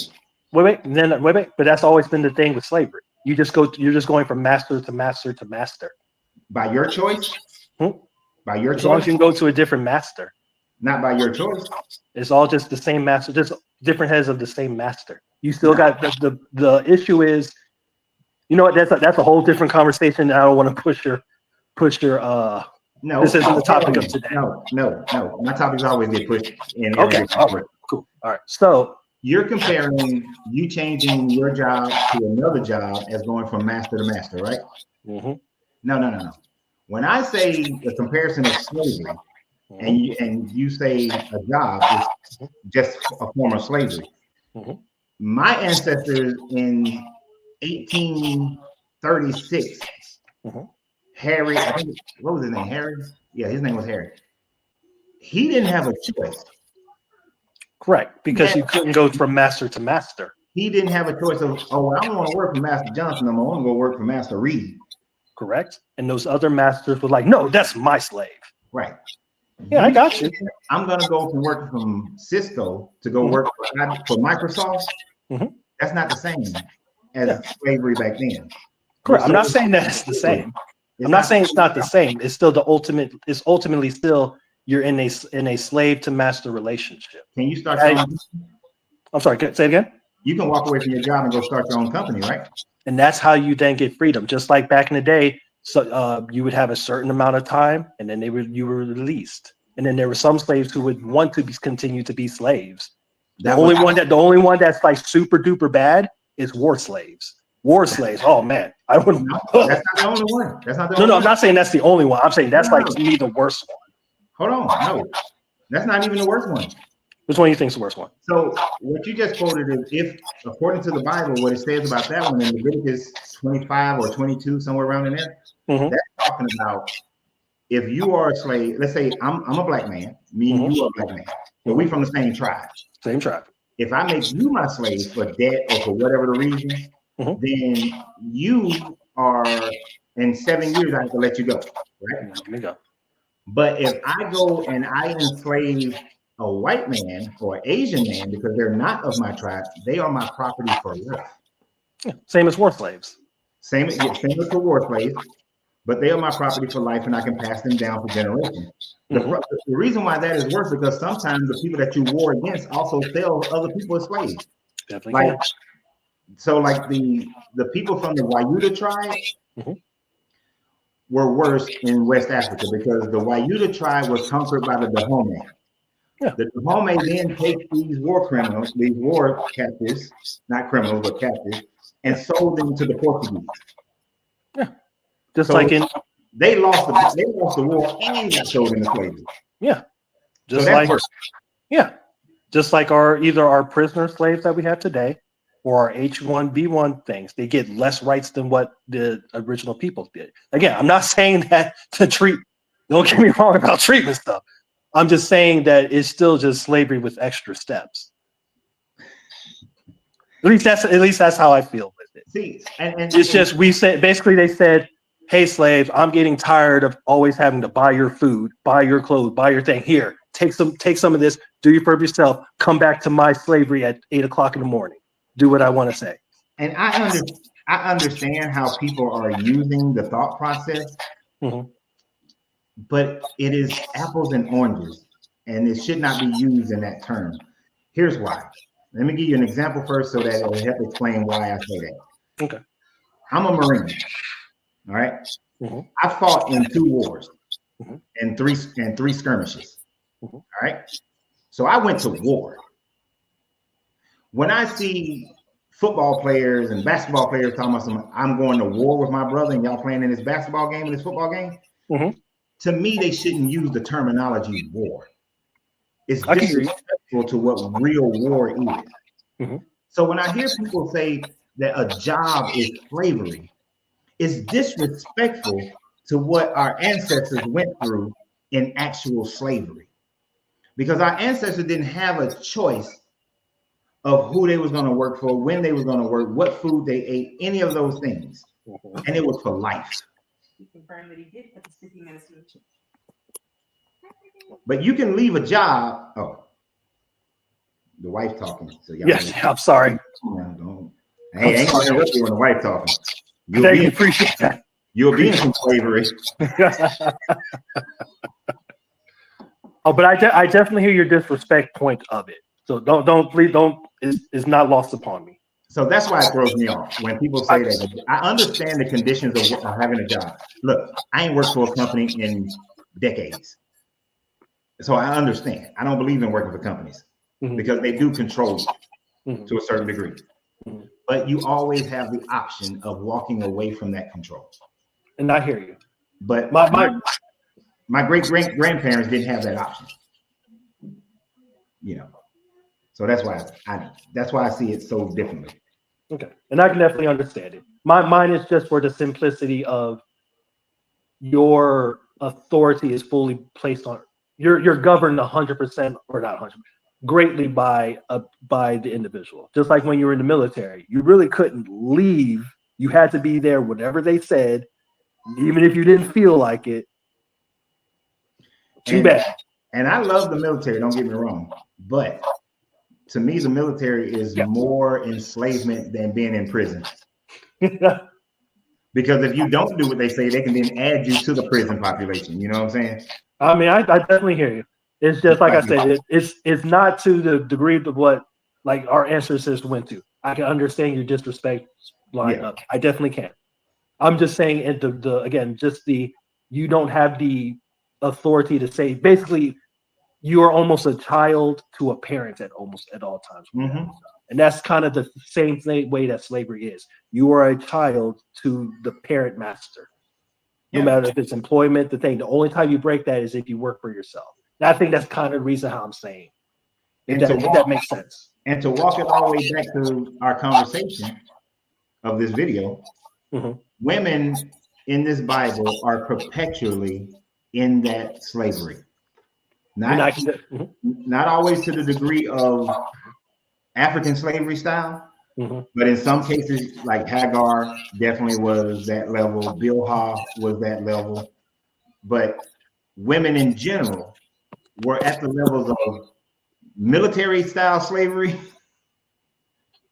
and chattel slavery. And I don't disagree with what you're saying.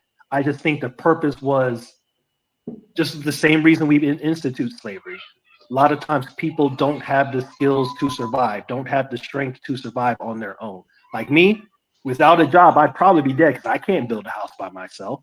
I didn't know how to grow food. Or if there was a famine, I'm out of luck. I'm going to have to sell myself into slavery, aka employment, to survive. Okay, so let's go back to that time frame. Okay. Let's go back to that time frame. Majority of people were agrarian, right? Yes, that or not the people who have all the animals. That's still agrarian lifestyle. It's just you got agriculture and you got animal husbandry. Yeah. Now, in most cases, and I deal with this when I talk to a lot of Christian women who want to implement today's mindset into back then. Those wives weren't sitting at home eating bonbons. They ass was out there in them fields working. They was dealing with the animals. They was doing some craft work. They was making clothes. They was doing something. They was working. So the fact that those women still could survive, the only thing that prevented their ability to survive was if a man who was just physically stronger came and took from them. So there was no reason why a woman had to be subjective to a man financially in the same way a woman doesn't have to be that way today. But a women could farm back then. Women could raise animals back then. And they could sew and they can do all that. And so could men. I mean, with the story of Jacob and Esau. Esau stayed at home with his mama and he was cooking. While Jacob stayed at home while Esau went out and hunted. So everybody could have been doing everything. It's the overarching idea is that men wanted to control women so they can control who the baby is, the bloodline. I agree with that. Their inheritance wouldn't go to some other man's child. Yep, I agree with that. It really had nothing to do with, we got to hold these women down and keep them in this position so that we can have a great society. We can have controls over our society. It was a man's innate nature, his instinctive selfishness to want to make sure whatever he produced goes to his children and not some other man's children. Again, I don't disagree with what you're saying. I think there's more things added to that probably had happened earlier in history. That's probably just a recycle of what we're seeing today. Well, I agree. I agree with you. But again, I would say that you're putting the cart before the horse. I don't know how much effort. I personally don't know how much effort it is to start a farm, to get it up and running, then to do that. And if the women would, one, be able to, which there's probably some women who could, and then two, being able to, what do I want to say? Being able to do the initial farming, and then rather doing that or just marrying someone who's already done the work. Well, history has shown us that anytime men go off to war, that whatever was keeping the family, the women just did it. Well, no, I definitely agree. It was women and children. World War II, when women came into the workforce, and if it wasn't for those women in the workforce, the supply chain would not have worked. Like the military would have suffered without the female women working in the supply chain. In the times of, no matter what time frame, you go back to Rome, you go to Greece, you go to Sumerians, anybody. When the men went off to war, the women cultivated the farms. They still produced the food. They still did the animal husbandry because they had the ability to do so, and they had to. Correct. So, so you should be able to surmise from that at no time in history would women not have been able to survive without men. It's the growth part that I have the concern about. Again, I agree with everything that you just said. It's the can they expound that, as in if they need like everything that you said is after a man has started something, can they continue to maintain it? And I believe women can do that. Once a man creates something, I believe a woman can maintain that perfectly. But it's the starting point, a new farm part. That's the part that I don't usually see in society. Yeah. So my great grandmother Mary bought her own land and built her own farm with no man's help. All praises to her. Again, I'm not saying all women can't. That's usually an individual. What I see usually society, either one, they don't want to because of the effort, or and two, they'd rather have a man do that, as in, oh, he's my strength. Him do that, and I'll do the thing. Well, I think that this Bible has deluded women into thinking that they need a man to go do that. Because I would say even without the Bible, even atheist women, even in, again, I might be putting too much on today's standard. I'll acknowledge that. May not want to be putting in all that extra labor for that. They may do it, but like I'd rather have that man do that. But again, I might be putting too much today. Yeah. So please. I'm sure a woman in general will probably say the hard physical labor, men are better built for it, so I'd rather a man go do it. Sure. What I'm just saying the capability is there. Correct. Yeah, I'm not arguing with that. I believe a woman probably could. I think society, as again, that's earlier in the past in that society, they probably had the same social or a similar social thing that we see today. They just basically went to the agreement of, man, you do that harder stuff. I'll come over here. I'm almost would rather lose some rights for the less work. But again, I don't. I'm with you. But now archaeology and social archaeology just demonstrates that the reason why women in most cultures and around the world were put into this subservient state is basically because men were stronger and could kill them. It was might makes right. Correct. So, since men were might make right, men decided what the religion was going to be, and they decided the tenets of the religion. And within that, they subjugated women because their mind thing was just strong. If you're a man, you're stronger, you should be in charge. And that definitely could be. Again, I'm not disagreeing about the could, so that's definitely, I agree to that with a lot and to a lot of extent. But also they're coming from another culture who's had basically they saw the mistakes of that culture. It's like, okay, we can't have single mothers because then they might raise a child and then that child doesn't have the guidance, and then that creates terrible men. And those terrible men do terrible things because of lack of discipline or something of that nature. Again, I'm with you, but I'm thinking about the culture that the writers of this book came from. And the cultures that the writers of this book came from were cultures that were male dominant. So they came from the Canaanites. They were ruled Egypt. They were ruled by the Assyrians. They were ruled by the Arcadians, and they were ruled by the Sumerians. So in all those cultures, they were ruled by people where the man was perceived to be dominant. And they just continued on with that same line of thinking without ever testing the other side of it.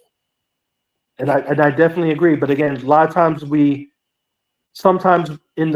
forget why we do things in the past. And then once we relieve that, we then see the mistakes of why that was instituted. Again, I don't know what there might have been a civilization before Egypt. And they were just as everybody's free. Do what y'all want, and then they saw issues, and then Egypt said, oh, okay, let's try to reel that back. I don't think they do hard walls, and then they get harder and stupider, and trying to be, because some king wants to have more power, like you said. It's like, oh, these women don't want to have sex with me. I agree with everything that you guys said, and then stupid stuff get added to it. I'm just saying, from what I can see today and the things that we're complaining about is kind of what I can imagine may have happened way super in the past that had some of these rules instituted. Honestly, I think so our recorded history that we can actually verify Mhm. goes only about, and that's only a minimal amount of things that goes back to around 11,000 BCE culturally, right? Minimal amount of things. Most things are only going to go back to about 6,000 BCE that we can see culturally for most societies. But in all those societies, they were already male dominant. So what was before, it seem like it was male dominant. Now, even in the hunter-gatherer situations, there was still a culture of this is what the man goes out and hunt, and the women stay back and they gather, right? So they had their duties in that regard. But as industrialization happens, those things change and get more male-centric, female-centric, however the society goes. But for the most part, we see male dominance throughout our recorded history. Now, if something happened prior to the last ice age, and there were cultures that were free and all this kind of stuff, we don't know and may never know, right? But what I can say is that as we have progressed in a state where people do have more freedom.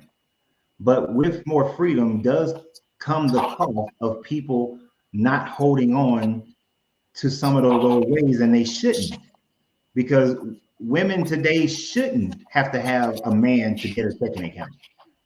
They shouldn't be relegated to jobs that don't pay them enough to be able to have a family. And yeah, there's some bad things. There's some what we can say is negative things that could come from that, which would be more single parent households and things of that nature. But that's the cost of freedom. And I agree. And everybody should have that freedom. I wouldn't want to go back to a time frame where you take away someone's freedom just so that more people stay home. I was just telling my wife how my grandfather was on my mother's side he was a decent man, right? But when you listen to my mother and my aunts, he was a very abusive man. And he was able to be abusive because my grandmother didn't have access to the rights and freedoms that came later in her life. Later in life, he couldn't lay hands on her. Now, he also didn't lay hands on her anymore because the children jumped up and beat him with a frying pan. But should happen. It should happen. The law actually came to support her later on. Even after that incident, that time frame, the law came and supported her. I'd rather my grandmother have the option to be able to leave my grandfather than for her to stay in an abusive situation. I got a whole uncle that's younger than me because he had a whole nother family on the side. So I'd rather the freedom and all the jacked up things that may come with the freedom than keeping a system where people don't have agency and don't have the ability to live their own lives. And like I said, I can definitely understand. Like, I'm not trying to change like the belief system, just kind of justify the position. What was I about to say? As you had say, I think the old comic book saying, with great power comes great responsibility. Spider-Man, Uncle Ben. That's my only thing that I'm not quite wary of, but that I add to that. I'm enjoying that women are getting this freedom and everything, but they also got to understand that with great power comes great responsibility with it. Yeah, you're right. Just like with everybody else, if I think the laws were instituted, and it might have been an overcorrection, you're not being responsible with this. Now we're coming in to try to force some responsibility, and then they may have overcorrected with it, and men being stupid and being my woman. Probably just what happens. I'm with you to a certain degree, but I think that the main reason that women today struggle is because they're trying to, they got one foot in the Bible and one foot in reality. And that create. Let me tell you why I said this earlier. Maybe you weren't here then, but what I was saying. The reason why I say that is because when a woman reads the Bible and she tries to follow the Bible, her mindset says that the husband is the head of the household. Wives, submit to your husband. That, all these other aspects where the husband has the woman as property. And even though they don't look at the property, of course, they're not going to accept that property part. And then in the submission part, they want to submit, but they're like, okay, this dude is not, I make more money than him. Why do I got to submit to him? Mm-hmm. So this is why I say when they got their foot in the Bible and their foot in reality, it's like they're trying to be faithful to this man that is not upholding the standards that they have. And so reality is telling them that I don't need to do that. I don't have to stay with him. So they leave his ass. Cool. Well, yes, but then they're like, oh, he might be fine. And then they have a baby, and then that causes a different kind of issue. And then they were like, again, then there's an overcorrection. Y'all can't be responsible with yourselves again. Stay under your father's house. He'll pick your husband because you're just picking bad. That seems to be what had happened so far in the past. Again, but it then seems to be the nature of, okay, women, you have more power now. Do what men did. You got to get a less man, just like men did with women who didn't have stuff. You have to be the example that you wanted to be with the newfound power. Man, get in there, start cooking, cleaning, getting the house together. You don't have the same power now. You know what? I'm going to agree with you to a certain extent on that, because there are a lot of men. There are men. I ain't going to say a lot. There are, like, every man thinks he's an alpha. You know what I'm saying? Like, every man thinks he's an alpha. Every man thinks he's a leader, thinks he's, he makes all the great decisions. There's a lot of men who are not leaders. They are not alphas. Correct. Some of them are great workers. Mm-hmm. But they don't need to be leading a family. Correct. That's a skill that's got to be built. But most women are never going to choose that man unless that woman is narcissistic within herself. Because society and that book says that men are leaders, just men in general are the leaders. Correct. And so they can't, and that can cause problems. And I agree with you. So that's having your foot in this Bible, which promotes these stereotypes, mm-hmm. confuses you to the real future. I mean, the real reality. Think about it. It can, but like I said, I think then that's, what's the word I'm looking for? That's because everyone, I think, becomes too narcissistic. I hate using narcissistic, selfish, and they just want to be self-pleasing. And no one tries to think of the other or sacrifice so much for the other. Yeah. And so everyone is, oh, I need to be the power. I need to be the leader. Oh, you're not following me. Oh, I need a harsh. I don't know how to talk my way through leadership now because I don't have leadership skills. So I'm going to, if for men, I'm going to hit you. Or if it's women, I'm going to verbally put you down and make you feel bad. Everyone has either at best a manager skill or a lordship skill. No one's actually leading, no one's good at leading. It's the best way I'm trying to say it. You said no one is good at leading? Well, not no one, excuse me, but we have a low. It's very amounts of really good leaders. We do. You're right. In society, there are not as many people who are leaders. Come on, my boy. And bad. But the decision making goes on both sides because men are making bad decisions as well, as far as their mates. If men weren't making bad decisions, divorce rates wouldn't be what they are.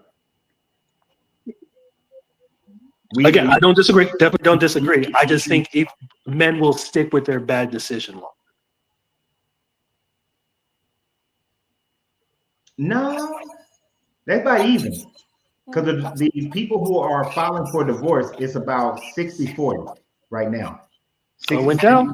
60% men and 40% women. The numbers are. It used to be. Yeah, it used to be like 70 something. But it's getting Okay. closer to Okay. even. I can see that. I could believe that. I could believe that. And marriages are and divorces coming faster than they used to.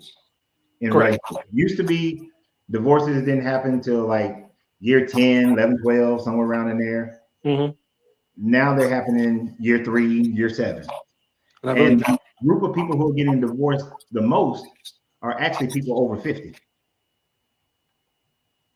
That makes sense though, because I think the main point of marriage probably was the children, but then people. Hell no, I didn't get married for kids. I don't think I no. I don't. I'm saying purpose wise. I know we don't marry because of kids. I know that.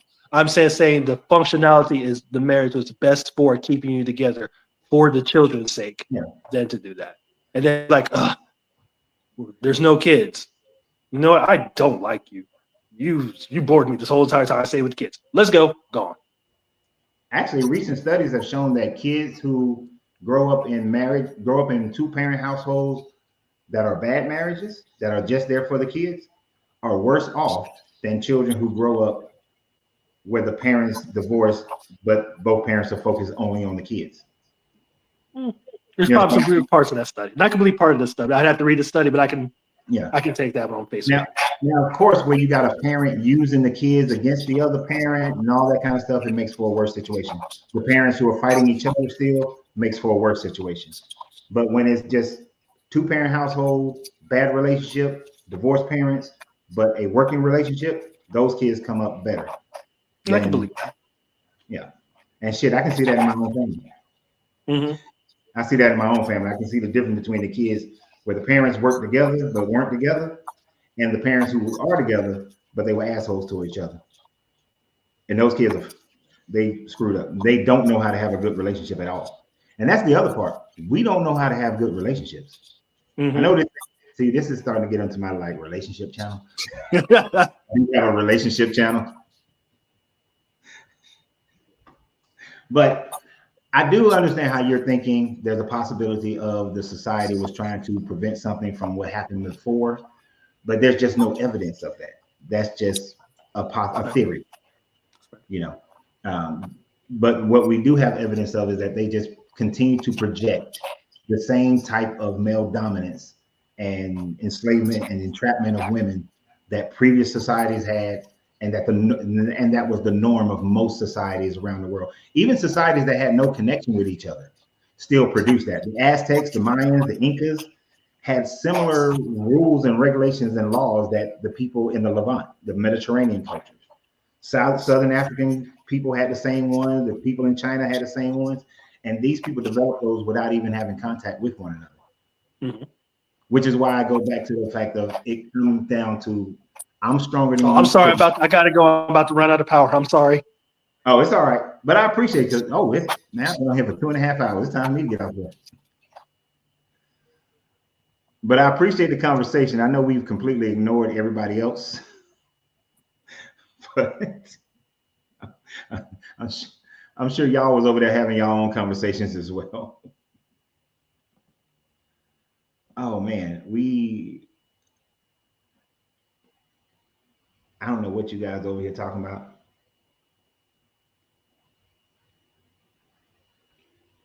That was a good conversation, in my opinion. I like that conversation. I know y'all are probably arguing amongst each other, and there's nothing wrong with that. Oh, I see y'all arguing with Gabriel. And I have to apologize for not looking at you guys' comments as we was having conversation, and be able to express those things or make comments about some of the things you guys were saying. So let me apologize for that. I was not being a good host in that regard. So, Coach, reincarnation, what is your take? So let me give y'all a little bit of time before I get off here. Reincarnation, there's no proof of it. I think it would be a great thing if people were reincarnated until they figure out, like the Buddhist idea of reincarnation is that you keep coming back, as well as Hindus, but it's a little bit different. They got to satisfy your dharma. But to keep reincarnating until you elevate your consciousness, I do like that as a good theory, but there's no proof of it. So I don't actually accept reincarnation. Plus, when you die, you have no memory of any past lives or anything like that. And people claim that they do, but they cannot, there's no hard proof or evidence on it. You're finding me for the first time. So I did a whole video about, I did a couple of videos about the Wes Huff and Billy Carson thing right around the time frame that it happened. So if you go into my videos, you'll be able to scroll through my videos. You'll be able to see those videos where I talked about that. I think that Billy Carson got caught unprepared and got caught in the grifting that he does. And Wes Huff just happened to catch him on one thing. But that one thing just, it doesn't make Wes Huff great. If Wes Huff was to have a conversation with me or somebody like Aman or Gnostic Informant, he would look as foolish as he is.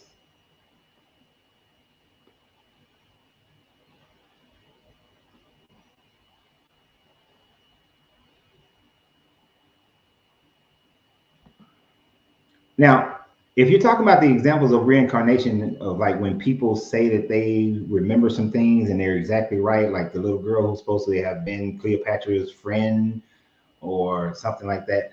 I don't remember all the aspects around it. I have to go back and look at it again. But even when I looked at those things, I could not, they're not hard proven facts to me.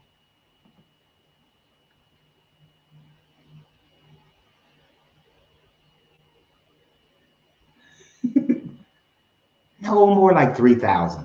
But that's why I told him, if you figure out what week the whole Billy Carson stuff happened, just look for the videos that happened around that time frame and you'll be able to find those videos. Smart ass. But I understand King Luther.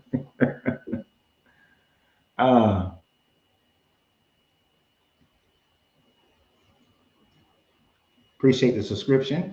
Wolf of Odin. Oh Lord, that other dude's gonna have a friend. There's a guy, he always posts, I wonder what the All-Father Odin would think. He's gonna have a friend in you.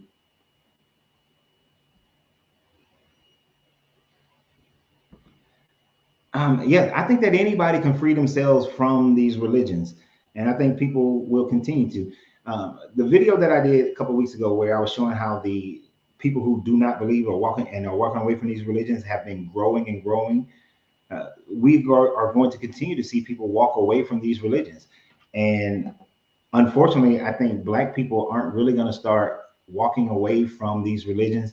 And I hate to tie it into this, but until they start either waking up to see the reality around them or become more financially and politically powerful, then they'll walk away more. But as long as they stay in this begging state of hope and wishing and waiting, then no, we're not. So once we learn to have more self-determination, then we'll see that.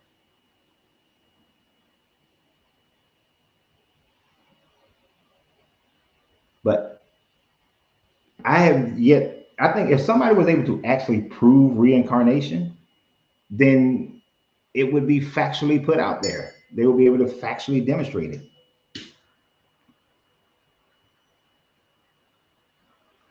Like, I will go back and look up the little girl who claimed to be Nefertiti's friend or whatever, because it's a fascinating conversation at the fact that she was able to go to Egypt and just point out things and all that stuff and her family was like, well, I don't know how she did. But the girl was infatuated with Egypt at a young age. And I know I was at 9 years old reading the encyclopedia. And if you would have taken me to Greece at that time frame, I would have been able to point out all kind of structures and where things should be and was and all sorts of things like that, because I had studied a lot of that, the mythologies.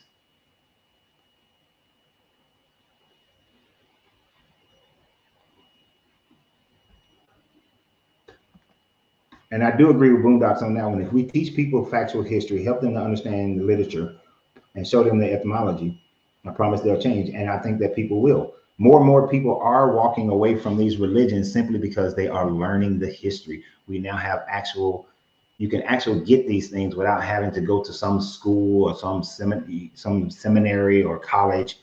Um, there's one website that I use quite often for research.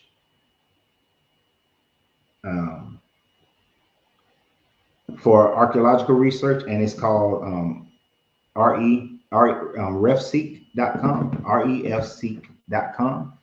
I use that one quite often if I want to know something about archaeological discoveries.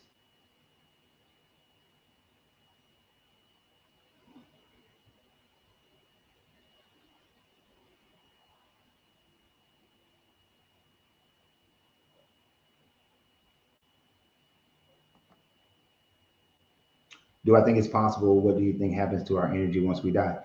I think it is possible. There's no proof of it, but I think it's possible. I will say that it's possible. And somehow in that possibility, our minds have to be wiped virtually clean in order for reincarnation to happen. Imagine if you were reincarnated and you remembered everything from your previous life. That means you will remember your children, you remember your parents, you remember all the parents you ever had, all the children you ever had. It will literally drive you crazy. Every person that you was in love with, you would still hold those loves for them and have that love and remember all that love. You'd go crazy. So the mind has to be wiped to a certain degree.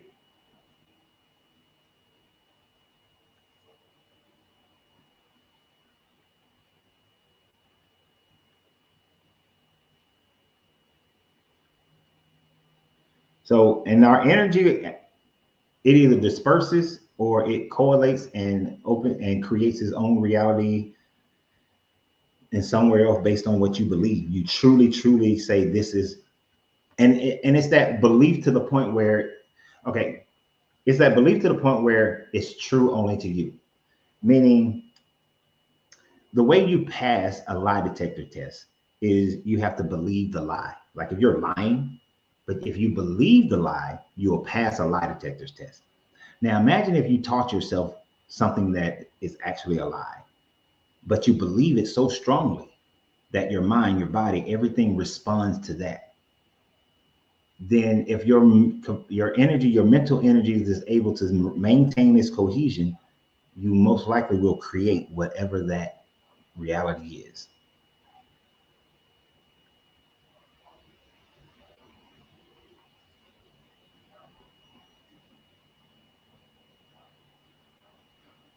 The only problem I have with karma is this. According to the Indus religion and Buddhism, you reincarnate until you satisfy your dharma, which is your bad karma that you had at some point over all your lives.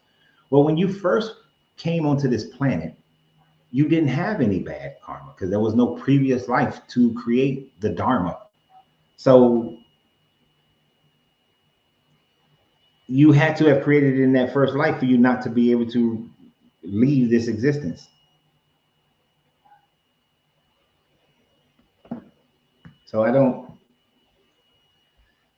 I have a problem with karma.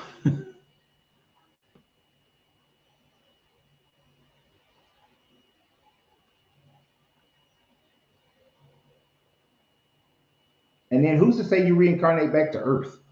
Why can't I reincarnate to a whole nother planet with other beings that live differently?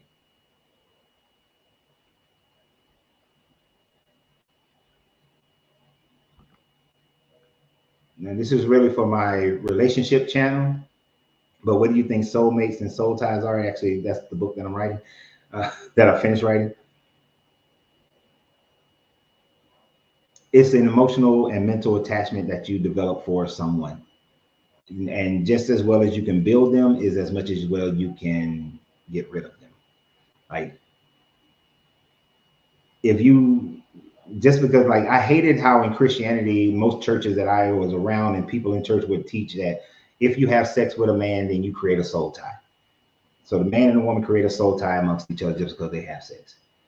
I know too many men and women who can have sex with somebody and not give two rats asses about them people and move on with their life and not ever think about them again. But soulmates, I think you have literally thousands upon thousands of soulmates on this planet. I don't think you have one. And then not all soulmates are romantic. Some soulmates are like, don't get me wrong, I love all three of my children. That middle child is most like me. So since she's most like me and her have a closer bond. You know, we are more soul connected because we are more alike. So soulmates don't necessarily have to be a romantic situation.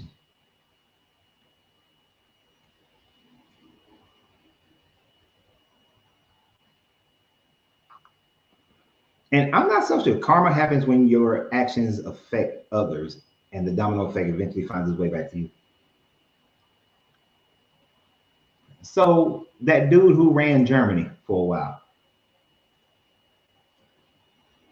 he ain't never paid a karmic debt. He took a coward's way out. He didn't pay a karmic debt. He was still living lavishly and in control. The karmic debt is that he lost. Well, that sucks. If that was his karmic debt that he paid.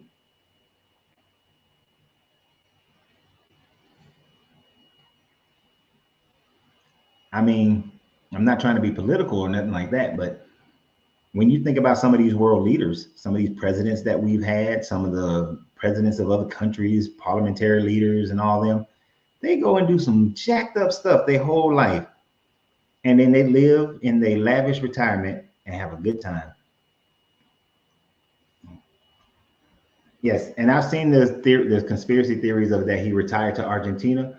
That's even worse, that he got to go live happily in Argentina. Why are religions so fearful about sex and want to control how humans have sex? Because they want to control really just the woman's sex, so they can control who the baby daddy is, and they don't want their money going to somebody who's not their child.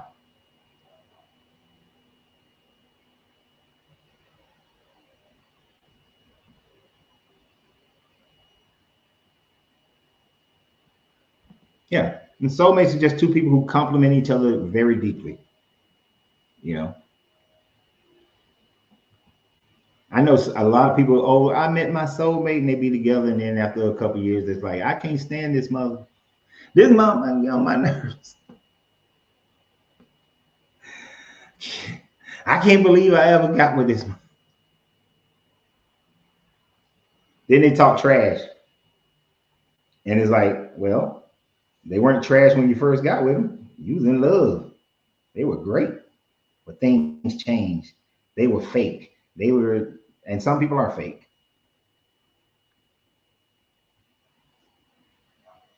That's why you got to take some time with some people.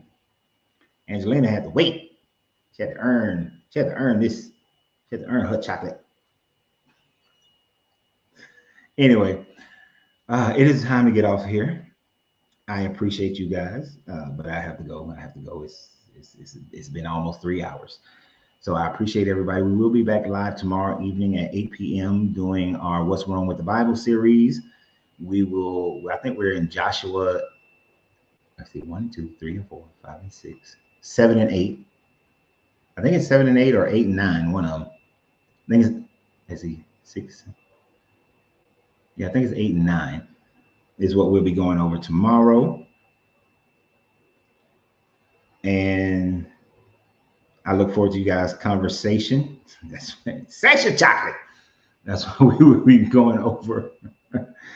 We're in the book of Joshua. I think it's 8 and 9.